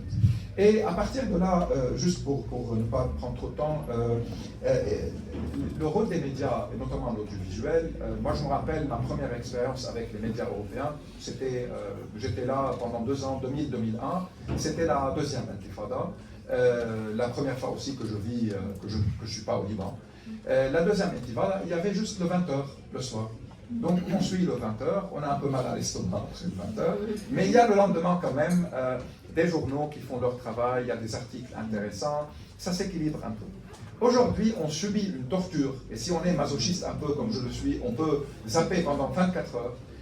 C'est incroyable, chaque 15 minutes, maintenant, chaque 30 minutes, c'est 24 heures sur 24, il y a les informations avec les terminologies, avec les bêtises, avec les invités spécialistes autoproclamés.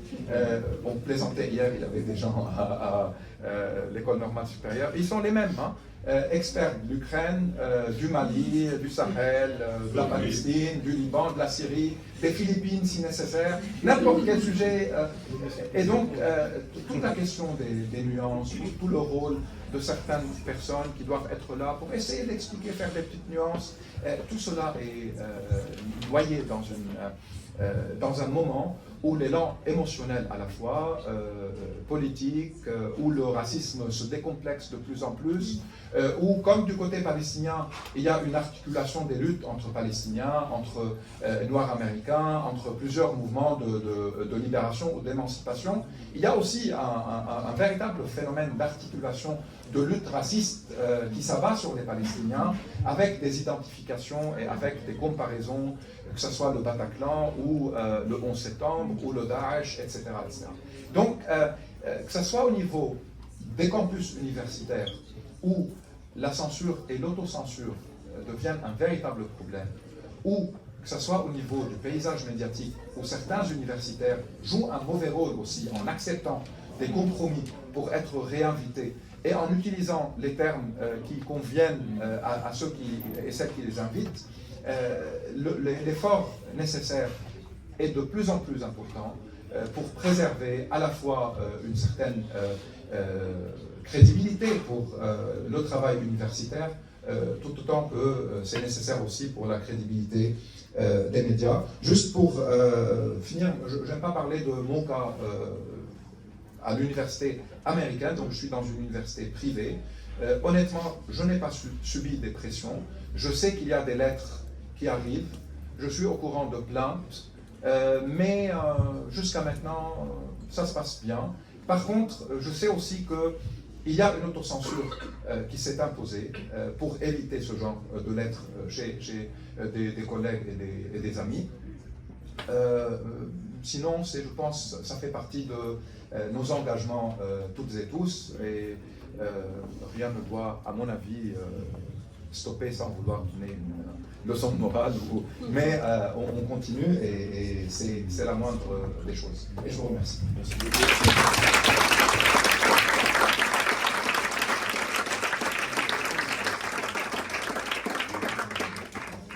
Merci beaucoup. nous allons prendre les questions de la salle. Si vous avez envie d'intervenir, Clémence va vous passer. Je vais juste préciser, comme on a un seul micro et que les allers-retours vont être un peu longs, on va prendre 3-4 questions d'un coup et ensuite revenir vers la table. Et aussi important, il faut que les questions soient des questions tout commentaire, remarque ou égo-histoire sera durement sanctionné.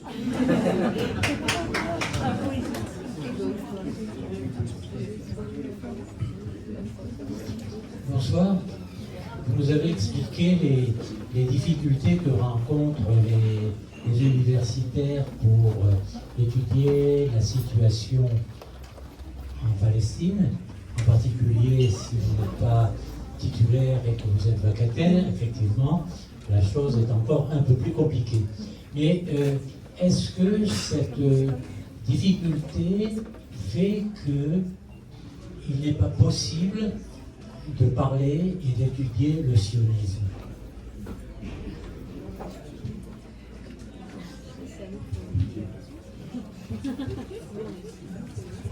Alors merci infiniment pour cette table ronde, c'était vraiment passionnant, je vous remercie vraiment beaucoup et aussi pour votre courage parce que je pense qu'en ce moment c'est très difficile de parler et j'aimerais vous emmener juste un petit cran plus loin, ça a été dit mais un peu effleuré, c'est de parler un peu du degré de racisme structurel à la fois dans le monde académique et dans le monde médiatique où réellement on a dans les embauches et dans les évolutions de carrière simplement pas de personnes racisées qui sont là. En fait, elles sont leur nombre est tellement infime. Alors malheureusement en France on n'a pas de statistiques ethniques, mais si on en avait, ce serait caricatural. Mais vraiment, je veux dire, on le sait, on le voit. Donc ma question en gros c'est, est-ce qu'il y a, je sais que c'est très difficile de le dire parce qu'on ne peut pas le dire, mais est-ce qu'il y a une réflexion là-dessus et puis évidemment, puisque les personnes qui sont racisées en l'occurrence parlent 10 fois moins librement, sont 10 fois plus censurées malgré tout. Et donc ça, je pense que c'est assez important à prendre en compte, donc j'aimerais vous emmener là si vous avez des choses à dire. Oui, moi je veux juste intervenir sur la question d'autocensure. Et puis c'est ce qui fait notre malheur, en quelque sorte. C'est que nous-mêmes, on n'ose pas dire des choses qui sont vraiment évidentes. Et puis il y a aussi un autre terrain qui nous fait défaut sur cette question, c'est le terrain syndical. D'habitude, les syndicats, ils montent un peu au créneau pour défendre telle ou telle cause. Et ils l'ont fait ça magnifiquement bien quand il y avait la question de l'Ukraine. Ils se sont mobilisés, etc. Donc, moi je suis dans une université, je ne suis pas dans les sciences sociales, je suis mathématicien. Mais j'utilise le mail de tout le monde et j'ai envoyé des choses qui concernent l'université. Les universités qui ont été dynamitées, pas celles qui ont été bombardées, dynamitées, c'est-à-dire qu'ils ont pris le temps de placer des bombes et tout ça pour les faire exploser. Ils l'ont même documenté. Ils ont filmé, ils ont publié, donc c'est comme ça qu'on a eu justement ces vidéos. Quand j'ai envoyé ça, s'agissant d'une université, s'agissant d'un dynamitage et tout, etc., ça a un peu... Là, la question c'est que non, il ne faut pas montrer ces images violentes. Et puis la présidence, elle m'a suggéré de faire un papier sur comment l'université peut aider les Gazaouis. Comment on peut les aider et tout. Mais il faut être vraiment pas trop factuel et tout, etc. Il faut un peu faire des propositions. J'ai dit, mais vous ne pouvez rien faire, parce que l'enseignement à distance, c'est plus possible. Ils n'ont pas Internet, ils n'ont pas d'électricité, ils n'ont pas de locaux. Mais dénoncer au moins ce qui se passe au niveau des universités. Donc ils ont insisté pour que je fasse le papier, donc j'ai fait le papier, où j'ai commencé par la démolition des 2 universités. Je ne sais pas s'il va passer ou pas. Mais je suis proche de la retraite, donc je n'ai rien à dire.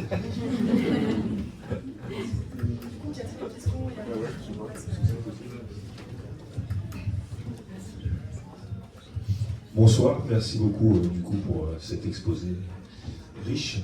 Comme on s'en doutait un petit peu en venant, ça tournait beaucoup autour de la censure officielle ou officieuse. Alors moi j'ai une question qui est peut-être un petit peu naïve de la position où je me trouve. En fait, c'est on a du mal à voir clair en fait entre les événements, disons, sociaux, les révoltes populaires qui se passent dans d'autres pays. Je pense aux États-Unis, je pense à l'Angleterre où c'est carrément massif par rapport à la France. Alors ici on sait que c'est réprimé avec Macron et depuis longtemps.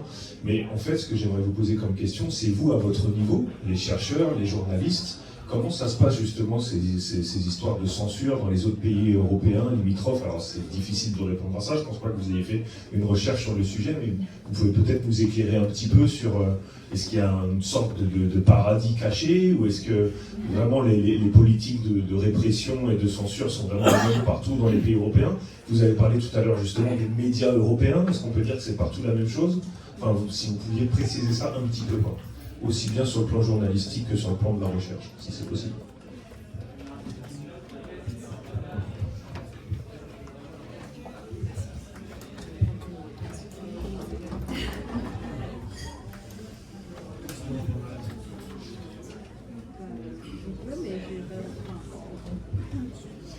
Merci pour toutes ces questions. Il y en a un certain nombre auxquelles je ne pourrais pas répondre. Notamment tout ce qui concerne, déjà la question sur les recherches sur le sionisme. Alors moi je ne fais pas de recherche sur le sionisme, donc du coup c'est peut-être à Thomas qu'il faudrait poser cette question. Ou à Katerina. Mais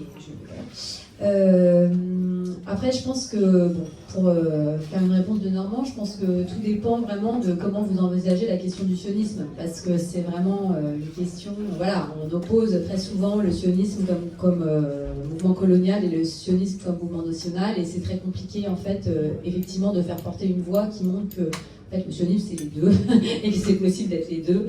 Bon bref, mais je ne suis pas spécialiste donc je laisserai les autres en parler. Sur la question du racisme structurel à l'université, alors encore une fois, je ne suis pas racisée moi-même, donc je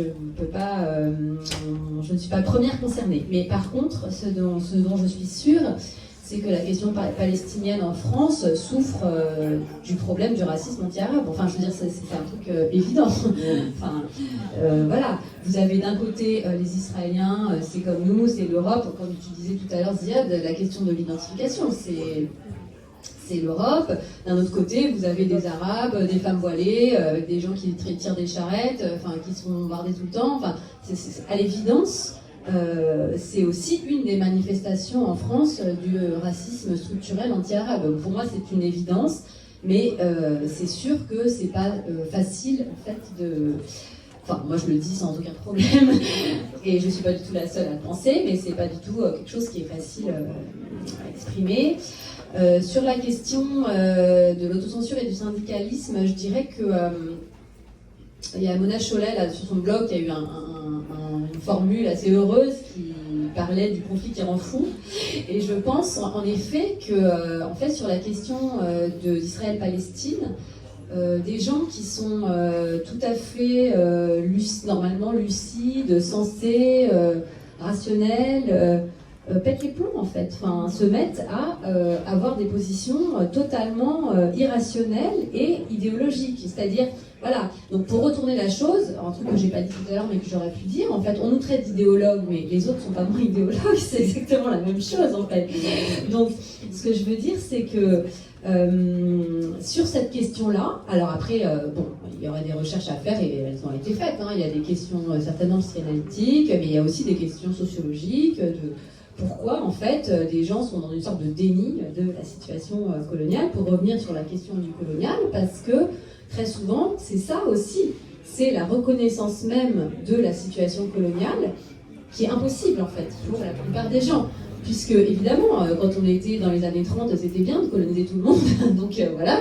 Mais aujourd'hui, si on dit qu'il y a une colonisation quelque part, il faut décoloniser, donc ça va pas en fait. Donc du coup, en fait, il y a une forme de déni de la situation coloniale qui fait que le fait de dire même ce mot-là rend les gens un peu dingues, quoi. Donc voilà, je m'arrête là. Oui, je vais juste rebondir sur ça. Effectivement, loin d'être moi-même spécialiste de l'histoire du sionisme, mais toute la question est là, dans l'impossibilité de qualifier le sionisme comme étant un mouvement national et colonial, ce qui est désormais absolument acquis dans la littérature anglophone. C'est pas que ça fasse pas de débat sur des points précis, mais c'est beaucoup plus... la parole est beaucoup plus libre dans ce sens-là, alors que dans la littérature francophone et française tout particulièrement, ça reste une question vraiment très très difficile à poser. Et à mon sens, et là pareil je parle n'étant pas première concernée non plus, mais ça s'insère dans toute la problématique de en fait la diffusion, la non-diffusion presque des études postcoloniales dans le contexte français, qui sont tachées, accusées d'être en fait un courant militant, incompatible avec je ne sais quels idéaux républicains, etc., venus d'ailleurs, du monde anglo-saxon comme si c'était un crime en soi, mais qui cache aussi cette question de, en fait, les études postcoloniales sont faites et portées notamment par des chercheurs racisés, à qui, du coup, en niant, je pense, la place à leurs travaux, ben, on leur nie la place tout court en tant que personne et en tant qu'identité au sein du monde universitaire. Je vais juste répondre sur 2 points, la question du racisme structurel, parce que, alors je ne suis pas la première concernée évidemment, mais je l'ai observé largement, notamment toutes les sources palestiniennes, Sber l'a un peu évoqué, les sources palestiniennes sont forcément remises en cause, alors que là ce matin j'étais très choquée en écoutant France Culture où on a vraiment le terme mot pour mot des communiqués de l'armée israélienne qui sont utilisés, donc le terme neutralisé, qui est quand même particulièrement déshumanisant, et qui en plus n'est pas clair, parce qu'en France, déshumanisé, jusqu'à preuve du contraire, c'est neutralisé, jusqu'à preuve du contraire, c'est les mettre hors d'état de nuire, c'est pas tuer. Donc là, il y a vraiment aussi cette banalisation de ce vocabulaire-là. Et il y avait vraiment cette idée, je trouve, en tout cas moi quand je travaillais à Jérusalem, de qu'est-ce qu'a dit l'armée, qu'est-ce que disent les Israéliens, comme si un événement palestinien lui-même n'existe pas tant qu'il n'y a pas eu une réponse israélienne, il n'y a pas eu une réponse européenne, ou un expert européen, diplomate européen qui s'est exprimé là-dessus, et vraiment sur la question de l'utilisation des sources en arabe, là aussi, on est vraiment dans un déni complet en fait de cette ressource. Alors que moi personnellement, depuis le 7 octobre, mais en fait depuis bien avant le 7 octobre d'ailleurs, la source la plus fiable que j'ai sur ce qui se passe, c'est Arabe 48, qui est entièrement en arabe et qui est extrêmement fiable. Ils n'ont pas un moment publié de fausses news, de fake news depuis que je les suis. Et la deuxième question, qui est un média palestinien israélien. Enfin, de 48 en fait, c'est l'expression qu'ont les Palestiniens pour englober Israël. Donc la Palestine historique. Ensuite, pour ce qui est du paradis non censuré, je le cherche aussi. Je n'ai pas d'exemple heureux, par contre j'ai des exemples beaucoup plus malheureux que nous. Moi je pense qu'il y a des choses qui m'ont troublée de voir certaines personnes se faire, certains journalistes se faire licencier pour des prises de position. Moi j'ai observé depuis presque 2 ans déjà la situation en Allemagne qui est absolument catastrophique. Mais qui me donne aussi un peu un aperçu de ce qui peut arriver. Mais il y a aussi, je pense, moi j'étais assez choquée, et là on revient peut-être à la question du racisme structurel, mais pas forcément, de la mise, enfin, c'est pas la mise en garde, il a été convoqué de Mohamed Kassi, de TV5 Monde. Et ça, je pense que c'est là où on a vraiment eu cette limite où je me suis dit, waouh, ça ressemble beaucoup à ce qu'on voit. Alors, il y a des émissions qui se sont arrêtées aux États-Unis. Il y a des journalistes qui ont été virés. Enfin, on a quand même aussi des exemples de à quel point c'est monté très haut depuis le 7 octobre, même si ça existait déjà avant le 7 octobre. Je ne me souviens plus du nom, Marc Loémon, je crois, de CNN, qui avait été licencié il y a quelques années pour avoir parlé de la Palestine. Rapidement, je ne peux pas répondre à la relation s'agissant des médias. Il me semble qu'il y a des exceptions, mais en général, il y a la plupart des médias de l'audiovisuel plutôt, parce que encore une fois, il y a des sites alternatifs, il y a des programmes qui sont excellents, la presse écrite joue un rôle bien plus nuancé et correct, mais en général, moi ce que je crains le plus, c'est la violence que subissent des gens au quotidien quand on leur projette cette déshumanisation des Palestiniens qui leur ressemblent, parlant des communautés d'origine qui sont en Europe ou aux États-Unis. Il y a un sentiment évidemment d'identification avec les Palestiniens qui sont sous la violence, sous la barbarie, et en plus qui sont méprisés et déshumanisés. Donc ce qui se passe est très dangereux à ce niveau-là. Et certains disent que c'est comme en 2003. Non, c'est pas comme en 2003. 2003, la guerre d'Irak, la France avait voté contre la guerre. On se rappelle du fameux de la réunion du Conseil de sécurité. L'Allemagne avait voté contre. Les Européens étaient divisés. Donc il n'y avait pas ce clivage qu'on voit aujourd'hui entre le gouvernement et une majorité de médias occidentaux et une grande partie du monde. Là, le clivage est extrêmement violent et il ne peut pas ne pas avoir des conséquences. C'est ça qui est très inquiétant. Par rapport aux médias aussi, je connais plusieurs médias libanais, égyptiens et syriens qui, comme la plupart des jeunes médias alternatifs, recevaient un financement allemand et suédois, soit des agences, des organisations non gouvernementales, soit dans le cas allemand, ce sont des fondations souvent reliées à des partis politiques, les Verts, etc. Vu la couverture du 7 octobre et de l'après octobre, ils ont arrêté le financement. Et ça crée évidemment un dilemme et un problème. Je parle de Mégaphone, je parle de Madame Asseur, je parle de Al Jumhuriya, etc. Il y a un véritable problème de plusieurs médias s'agissant de financement, parce qu'on leur dit « Ah, vous couvrez le 7 octobre et la question palestinienne d'une manière non conforme », sans même expliquer, si on utilise un vocabulaire du droit international, qu'est-ce qui est non conforme. Si on parle d'occupation, qu'est-ce qui est non conforme. Donc le defund, d'arrêter de financer, comme on voit avec l'UNRWA aujourd'hui, a été pratiqué aussi avec beaucoup de syndicats, de médias, etc., qui recevaient des programmes même d'éducation, de travail pour former des journalistes ou des syndicalistes. Tout a été coupé depuis le 7 octobre. Donc ça aussi, ça montre une véritable question à nous tous et toutes, comment on fait face à ça. Et je suis tout à fait d'accord avec le déficit syndical par rapport à la Palestine aujourd'hui, y compris le corps, on évoquait tout à l'heure le corps médical, pas seulement les corps universitaires, scolaires, etc., avec le nombre de médecins, de soignants, d'infirmiers, infirmières tués, d'hôpitaux bombardés. Aujourd'hui, je pense que vous avez tous vu, même en Cisjordanie, ils rentrent dans un hôpital à Jenin tués. Donc, il n'y a pas de réaction des corps, que ce soit au niveau de l'hôpital, l'université, etc.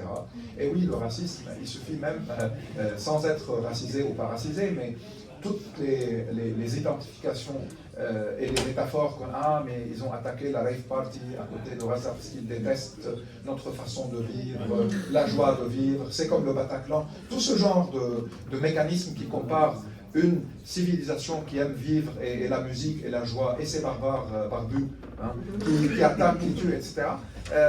Ça fait partie de ce mécanisme de racisme qui s'impose et qui est affligeant. Oui, en effet, c'est l'appel plus ou moins implicite à des stéréotypes qui sont incorporés.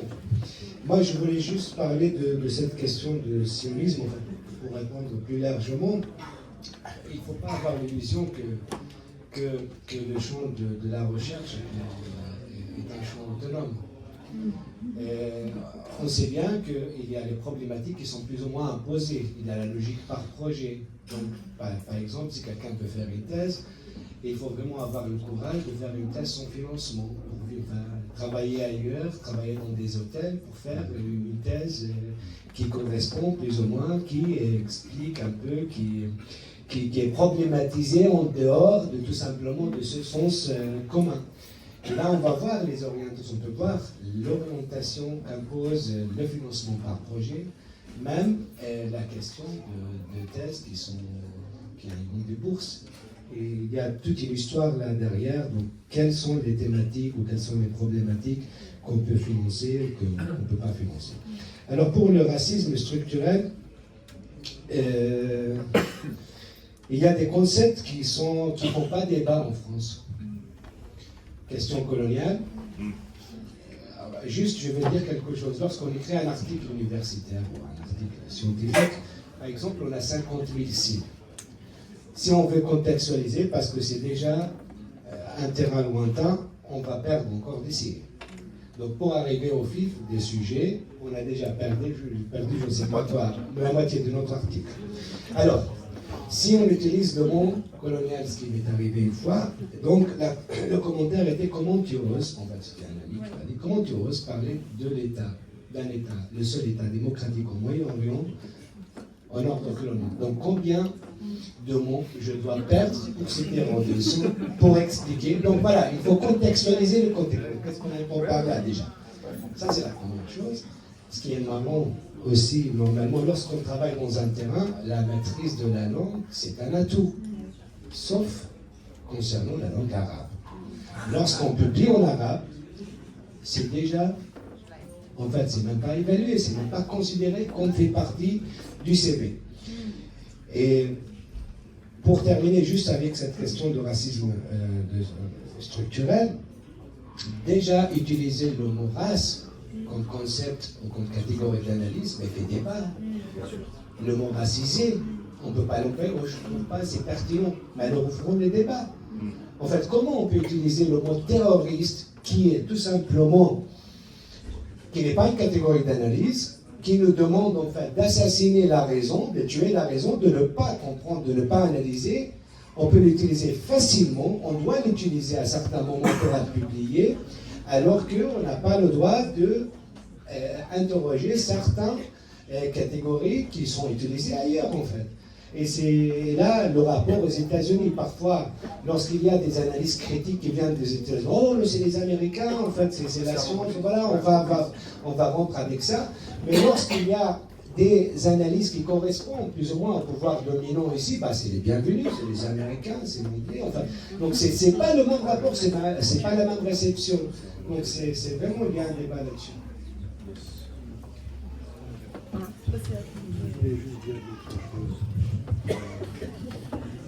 Sur le paradis, non, mais il y a tout de même une petite observation à faire, qui est plutôt d'un ordre optimiste. Pour ceux qui s'en souviennent, l'invasion du Liban en 1982, on avait un matraquage pour nous expliquer à l'époque en France que c'était une bonne chose, que, ma foi, et ceux qui écoutaient ce qui se disait au journal de 20 heures ou qui lisaient la presse, y compris de gauche, je mets de côté le diplôme et l'humanité à l'époque, n'avaient nulle part où aller. Aujourd'hui, on a tout de même une chance fondamentale qui est de disposer d'Internet. Ça permet de créer des blogs, ça permet de... Alors, effectivement, il y a tout et son contraire, mais on ne prend pas peut-être la mesure de la chance aujourd'hui pour une voix dissonante de s'exprimer, de disposer de ces outils-là. Donc dans la critique des réseaux sociaux qu'on entend de manière récurrente, moi j'ai souvent tendance à dire, attention, ne nous faisons pas avoir, parce qu'on sent bien les volontés de mise sous tutelle et de censure, etc., par rapport à ces questions-là. Et pour rebondir sur la question coloniale, je pense que le cas français est très intéressant. Alors effectivement, il y a l'Allemagne, on peut comprendre pourquoi en Allemagne c'est tellement compliqué. Mais en France, je pense qu'il y a deux éléments qui sont rarement, enfin, qui sont parfois évoqués dans la discussion. Le premier, c'est on ne peut pas faire fi du passé. Et on ne peut pas faire fi de, grosso modo, 39-44 et du comportement des autorités françaises pendant la Seconde Guerre mondiale à l'égard de la communauté juive. Mais une fois qu'on a dit ça, souvent on s'arrête. Moi, ce qui m'intéresse, c'est un regard d'altérité, de quelqu'un qui vient d'ailleurs et qui regarde la société française. Je me rends compte souvent à quel point cette histoire continue de peser dans les trajectoires individuelles de gens qui font l'information, qui font l'actualité, qui sont des prescripteurs d'opinion et qui ont un passé personnel qui est parfois assez compliqué par rapport à cette période-là. Et donc si on ne prend pas ça en compte, on ne comprend pas toute la manière dont les choses sont traitées médiatiquement. Et le deuxième point, c'est une manière un peu je dirais, de ramener ma fraise en tant qu'Algérien, c'est le passé algérien. Le passé colonial, mais il y a le passé algérien. Il y a vraiment, moi ça m'avait marqué, c'est un entretien de Sharon en 2005 à l'Obs, et c'était titré ainsi: pour nous, c'est comme pour l'Algérie, mais nous ne partirons pas. Et je pense que si on n'a pas ça en tête, on ne comprend pas le comportement de la droite française, de l'extrême droite française et d'une partie de la gauche, rappelons-le, qui fut celle qui avait déclenché la guerre d'Algérie avant de laisser les gaullistes la terminer. Donc voilà, je crois que parfois l'histoire nous explique beaucoup de choses par rapport à ce qui se passe aujourd'hui.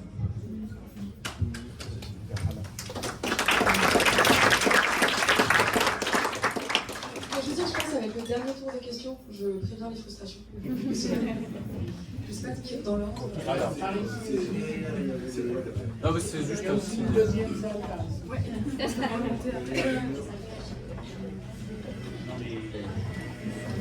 Bon, bonsoir. Merci pour votre exposé très riche et très courageux. Et je suis bien contente que vous soyez 3 femmes et 3 ans. Je ne sais pas si c'est par hasard ou c'est bien réfléchi.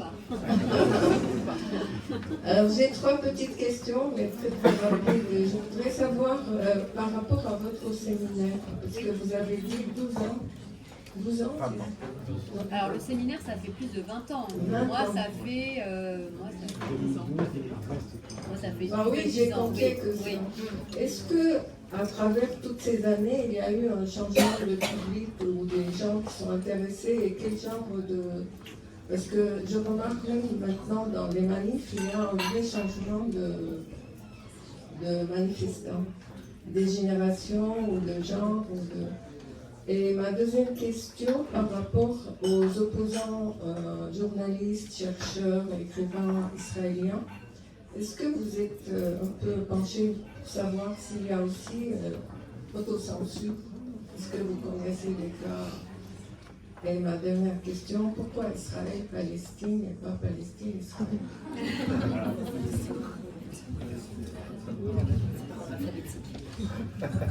Bonsoir, merci à tous. C'est juste un petit commentaire sur la question algérienne citée par Akram Belkaïd. Au lendemain des attaques de l'attaque militaire du 7 octobre, il y a le cercle des algérianistes, c'est-à-dire les nostalgiques de l'Algérie française, qui a fait un communiqué de presse sur leur site.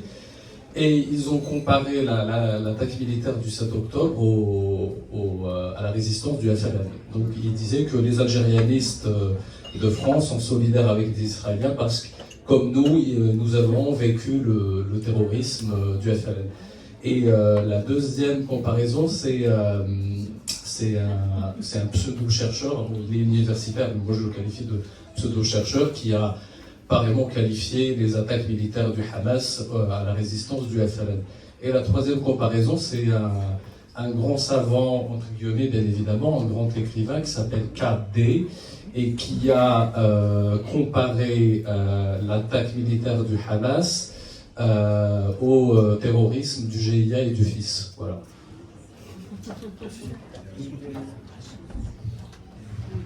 Bonsoir, merci beaucoup. J'ai raté une grosse partie, mais pour répondre un petit peu à la question que tu as posée, Ouda, moi je m'appelle Jules Falquet, sur la question du racisme structurel à l'université, qui est une question tout à fait centrale pour réfléchir sur tout ça. Je voulais juste signaler que d'une part, il y a une nouvelle revue qui s'appelle Marronnage, que vous connaissez peut-être, qui tente d'aborder directement la question de la race et du racisme. C'est évidemment pas facile. Et moi, je fais partie d'un réseau thématique de l'Association française de sociologie, qui est le numéro 24, qui travaille sur l'articulation des rapports sociaux de race, de sexe et de classe. Oui. Donc on fait des petits efforts bien modestes et dans un cadre bien sûr assez adverse, mais là, depuis des années on le fait et on continue, et on est très intéressé à avancer sur comment documenter justement, notamment tous les effets du racisme, les effets structurels, imbriqués bien sûr aux effets de classe et aux effets de sexe. Comment est-ce qu'on peut le documenter? Il y a tellement de niveaux de racisme effectifs en même temps. Donc on va probablement lancer de différentes manières, c'est pas encore complètement défini, mais des appels à témoignages de tous les niveaux et toutes les manières dont le racisme intervient pour bloquer les carrières, les études, et puis pas seulement au niveau des profs, mais aussi tout le personnel de la fac, parce qu'il n'y a pas que des gens qui enseignent à la fac. Donc voilà, donc, ça reste ouvert, et si ça vous intéresse, donc ce réseau thématique 24 dans l'Association française de sociologie est intéressé par des témoignages et discussions, etc. Et puis je fais également partie d'un observatoire des atteintes aux libertés académiques, dont au sujet duquel, voilà, donc ça s'appelle OALA. On fait quelques tentatives de différentes choses, des capsules d'informations sur comment recueillir des témoignages, sur tout un tas de choses que vous pouvez regarder et vous retrouver sur Internet. Voilà. Merci.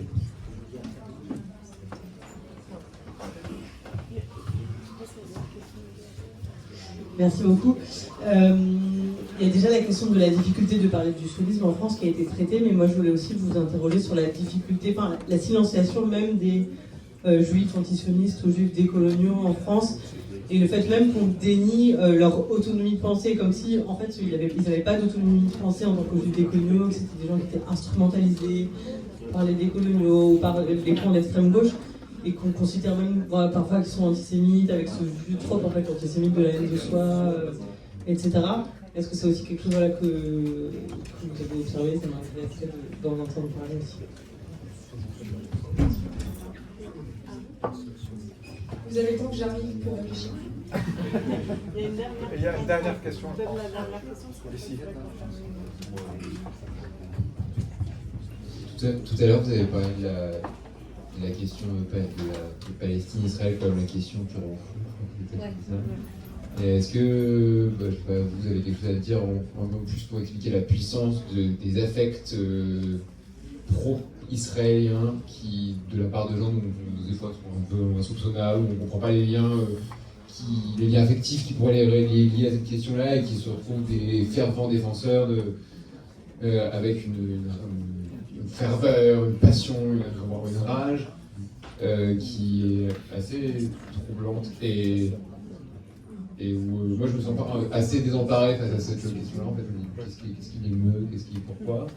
S'il y a des gens qui travaillent dessus, s'il y a des chercheurs et des chercheuses, des journalistes qui ont fait ce sujet.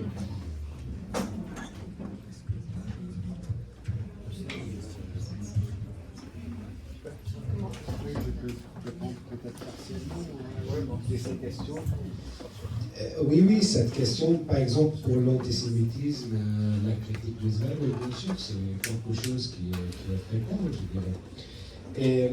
Et là, ça renvoie à ce que je dis souvent, ça renvoie à l'eurocentrisme. On ne peut pas lire d'autres sociétés qu'à travers notre regard ici. Donc c'est une tâche, normalement, on doit rompre avec l'eurocentrisme, il faut contextualiser, il faut lire les problèmes ailleurs, en dehors de notre regard construit ici. Donc c'est la première chose, mais ça fait partie quand même de la scène. Et je reviens sur la question de l'Algérie. Oui, aussi, il y a une partie, je dirais en France, que c'est la question de la mentalité coloniale qui est toujours là. On n'a pas réussi à extérioriser, et même la reconnaissance de ce qui s'est passé en Algérie n'est pas encore au point. Et il y a 3 semaines, on a fait une table ronde autour de cette comparaison entre Algérie et Palestine. C'est quelque chose qui est plus ou moins interdit de la faire. Parce que ça revient à ce que j'ai dit tout à l'heure, c'est sur la question de la solution, la finalité. Alors on a le droit de parler avec l'Afrique du Sud, faire la comparaison avec l'Afrique du Sud, quand même. Oui, encore, mais on n'a plus le droit de faire appel à ce modèle historique qui existe, parce que c'est incomparable. Vous êtes en train de comparer l'incomparable, et surtout c'est la suite qui dérange. Donc il y a plein de choses qui quand même, sur lesquelles il faut réfléchir. Trois questions rapides. La première, par rapport à quelque chose que tu évoquais tout à l'heure, même quand on enseigne, disons, les études du Moyen-Orient, la puissance, le pouvoir de la langue s'impose aussi. Quelle référence doit-on donner sur tel ou tel sujet? Si un écrivain palestinien ou arabe est traduit, on peut le citer dans la bibliographie. s'il n'est pas, toute la bibliographie reste quand même la science, le savoir est produit par ceux qui ont écrit en anglais et en français, et donc ça impose aussi au niveau des disciplines, des sciences politiques, des sciences sociales, de ces études régionales, ce qui est produit ici. Et ce qui est produit parfois par des gens excellents d'ailleurs, mais comme ça peut être aussi limite, où les voix de ceux qui écrivent sur eux-mêmes ou sur elles-mêmes restent absentes, et la littérature académique qui est produite dans le monde arabe en Palestine, si elle n'est pas traduite, elle est invisible dans les grandes universités, dans les médias, et ça c'est un véritable problème, et toute la question des traductions est très importante. D'ailleurs, l'anthropologie ou la sociologie aujourd'hui, si on veut écouter des personnes de la région, c'est surtout, on lit des romans, on lit la littérature qui est traduite et qui raconte des contextes sociologiques, politiques de l'Égypte, de la Jordanie, de la société palestinienne, mais ce n'est pas des sociologues ou des anthropologues ou des politologues de la région, sauf s'ils sont traduits encore une fois. Et ça, c'est un véritable problème de pouvoir et de rapport de force. La question ça répond un peu à toi, Hala, quelle référence nous citons s'agissant des Israéliens. Je pense qu'on fait tous l'exercice, y compris sur les réseaux sociaux, parfois quand on veut éviter des messages qui peuvent apparaître très violents, d'utiliser un Gédéon Lévy ou un article de 972. C'est des Israéliens même qui le disent, donc ça a plus de crédibilité. Ça rentre dans ce jeu aussi de la crédibilité de l'argument. Un article dans le Guardian ou Amir Aras qui parle sur Democracy Now, ou un article de 972, bientôt un article de Yanni, de Nitzan ou de nos amis ici, ça donne beaucoup plus de légitimité, entre guillemets, pour éviter la question de l'antisémitisme, d'un message un peu trop militant. C'est pas moi qui le dis, c'est telle ou telle personne. Et ça, c'est, je pense que sur les réseaux sociaux, ça s'impose de plus en plus, et ça devient, je ne veux pas dire une manière d'autocensure, c'est-à-dire au lieu de le dire moi-même, je le fais dire à des gens qui ne peuvent pas être accusés de ce qu'on peut me reprocher, mais ça rentre un peu dans ce jeu. Et juste, je termine, je suis d'accord par rapport à l'optimisme de cette nouveauté qu'est les réseaux sociaux et leur couverture des conflits. J'ai eu un moment de doute, pas seulement à cause des fake news et de ce clic magique de partage qui peut envoyer des informations catastrophiques à des dizaines de milliers de gens, mais il y a eu un moment de doute s'agissant par exemple de la documentation des crimes. Les Syriens ont pensé en 2011-2012 que Hama 82, quand Assad a tué à huis clos, ne va plus se reproduire, puisqu'on documente tout, on montre tout, le monde va savoir, il va venir nous sauver, c'est pas possible qu'on va nous laisser massacrer. Ils l'ont été pendant 10 ans, 11 ans. Aujourd'hui, en Palestine, il y a énormément de vidéos, énormément de documentation. Je pense que les images et les vidéos nous hantent, à nous toutes et tous, quand il y a les vidéos des mères avec transportant le corps de son fils, le père qui opère sans anesthésie, sa fille, etc. Il y a une puissance de ces images qui peut avoir parfois un effet. On se protège, on reste à distance. Mais ce qui a changé par contre, c'est l'Afrique du Sud, encore une fois, à La Haye, le droit international, un début de fissure dans ce mur de l'impunité qui a empoisonné la vie de millions de gens dans cette région. Ça c'est un énorme début, et je pense que ça peut aussi être utile ailleurs, authentifier les vidéos, les images, les utiliser dans des procès, et on a vu ça récemment, et ça peut être de plus en plus un élément très important. D'ailleurs, l'armée israélienne commence à effacer et à viser des vidéos pour les enlever, là où les soldats eux-mêmes célèbrent leurs crimes et les documentent. Pour continuer sur ce sujet des vidéos, c'est d'ailleurs aussi pour ça que les journalistes palestiniens sont particulièrement visés depuis le début de la guerre sur Gaza, parce que ce sont eux, notamment ceux qui manient le drone, parce qu'ils peuvent montrer l'extension des destructions, et ils sont particulièrement exposés. Pour ce qui est des opposants israéliens, je ne sais pas à quel niveau d'autocensure ils sont. Ce qui est sûr, c'est que la société israélienne est extrêmement violente vis-à-vis de ceux qui critiquent, parce que la société israélienne est aussi construite sur une sorte de propagande qui a insinué dès le plus jeune âge sur sur la construction de l'État, le sionisme, sur des questions qui nous peuvent être critiquées ou peuvent être questionnées en France, mais qui ne sont pas du tout dans la société israélienne. Et s'en détacher, le dire publiquement, ça a un prix énorme. Donc en général, à l'inverse, ce que je vois aussi, c'est qu'on a une tendance peut-être, nous, les médias occidentaux, d'aller voir ces gens-là, parce que ces gens-là, ils nous réconfortent. Ils nous disent, voilà, dans la société israélienne, il y a des gens qui sont contre ce qui est en train de se passer, qui ont une analyse de ce qui se passe. Et du coup, j'ai l'impression aussi parfois qu'on a une vision peut-être un peu biaisée en Europe, en tout cas en France, je vais parler de ce que je connais, de la société israélienne, où on a beaucoup de militants anti-occupation. Voilà, tous les interlocuteurs, c'est B'Tselem. Puis nous encore, ils sont un peu plus, enfin la paix maintenant, ils sont un peu plus sionistes. Mais enfin, voilà, il y a des gens qui vont qui vont plus dans notre sens, alors que sur la réalité en Israël, quand je parle dans un bar, clairement avec quelqu'un, le courant est quand même beaucoup plus à droite.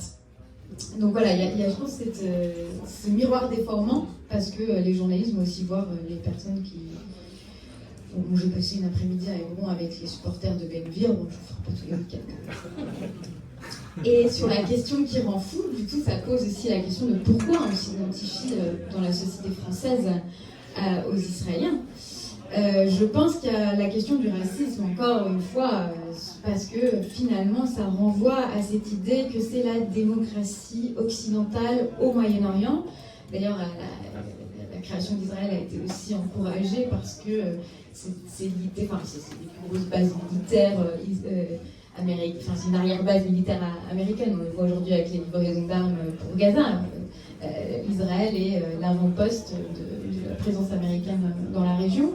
Et je pense qu'il y a vraiment cette idée, en tout cas, moi je l'ai observé, que les gens se sentent beaucoup plus proches des Israéliens. Pas tant parce que les Israéliens nous ressemblent, parce que les Israéliens ressemblent peut-être plus à la société américaine qu'à une société européenne, mais par contraste à combien les Palestiniens ne nous ressemblent pas, et combien les Palestiniens sont l'autre. Ce miroir qu'on n'aime pas déjà voir dans la société française et qu'on stigmatise aussi à travers des représentations très racistes. Et c'est plutôt, je pense, voilà, moi quand je vois en tout cas les gens qui parlent du conflit en ce moment en disant oui, mais quand même les Israéliens, ils ont été attaqués chez eux, dans leur maison. Il y a une identification parce qu'ils sont attaqués par ce qu'on disait tout à l'heure, Hamas, Daesh, donc attaqués par ceux qui nous ont aussi attaqués sur les bars, les terrasses à Paris, quoi. Oui, je pense qu'il y a cette question vraiment du racisme anti-arabe et de l'islamophobie qui est tellement présente en France que forcément c'est un des éléments qui explique aussi cet affect extrêmement fort quand on parle d'Israël-Palestine. Et donc Israël-Palestine, très bonne question, il y a un débat absolument sans fin, je pense, notamment quand on fait de la recherche sur l'appellation. Donc nous, en tout cas, à Yann, on a choisi Israël-Palestine, mais on utilise également Palestine-Israël de la même façon dans nos articles. Ce qu'on voulait éviter, c'est dire Israël et la Palestine, parce que ça, c'est vraiment, en fait, perpétuer cette doctrine des deux États, d'Oslo, comme si c'était deux États, l'un à côté de l'autre. Et donc, sur cette question des Juifs décoloniaux, je pense très brièvement qu'ils sont si peu entendus et entendables ici en France, parce que ça existe évidemment, le collectif Tzedek qui s'est formé à l'été 2023 en est un très bon exemple, mais ils évoluent notamment au sein d'une communauté juive qui leur est très très hostile. Alors qu'une parole juive décoloniale aux États-Unis, par exemple, est beaucoup plus entendue, en fait, beaucoup plus libre et présente. Donc je pense qu'il y a un vrai défi ici qui est vraiment dû au contexte français et de la communauté juive française.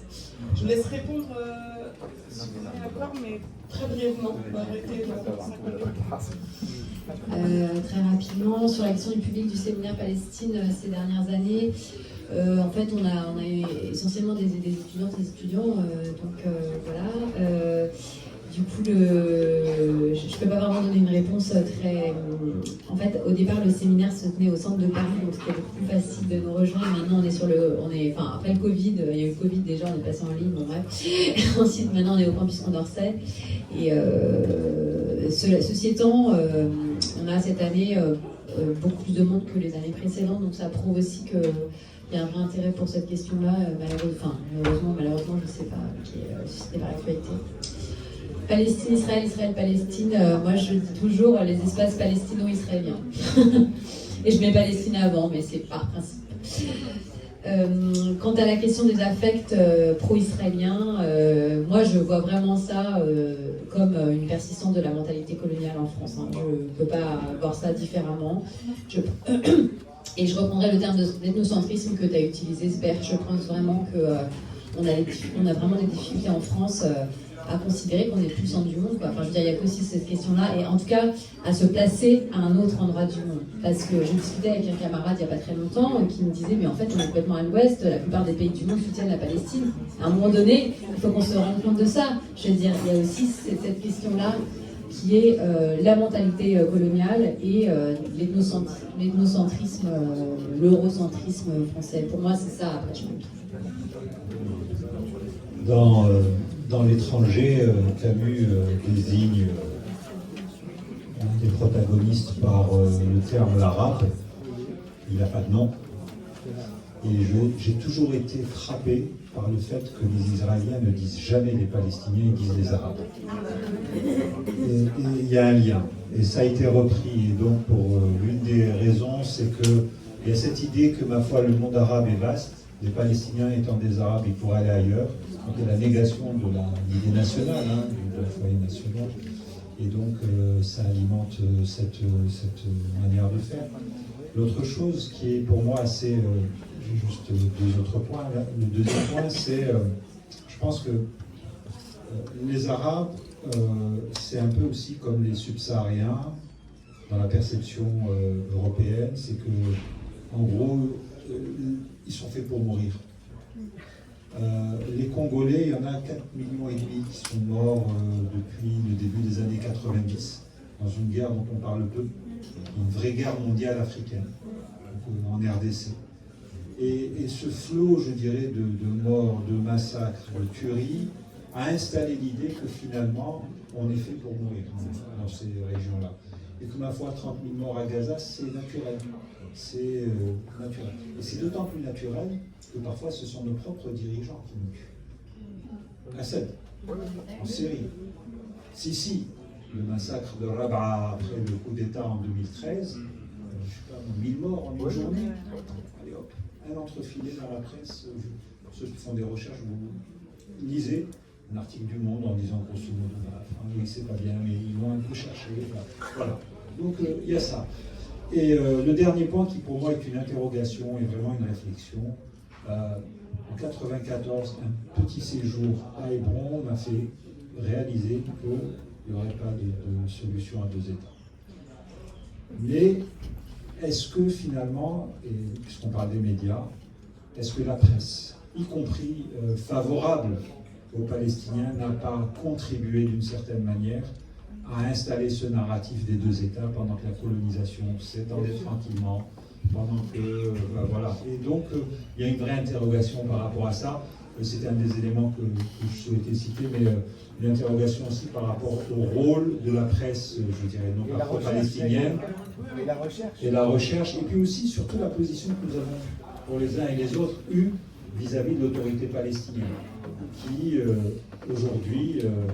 on voit bien quel a été son non-rôle dans l'évolution des choses et des drames auxquels on arrive aujourd'hui.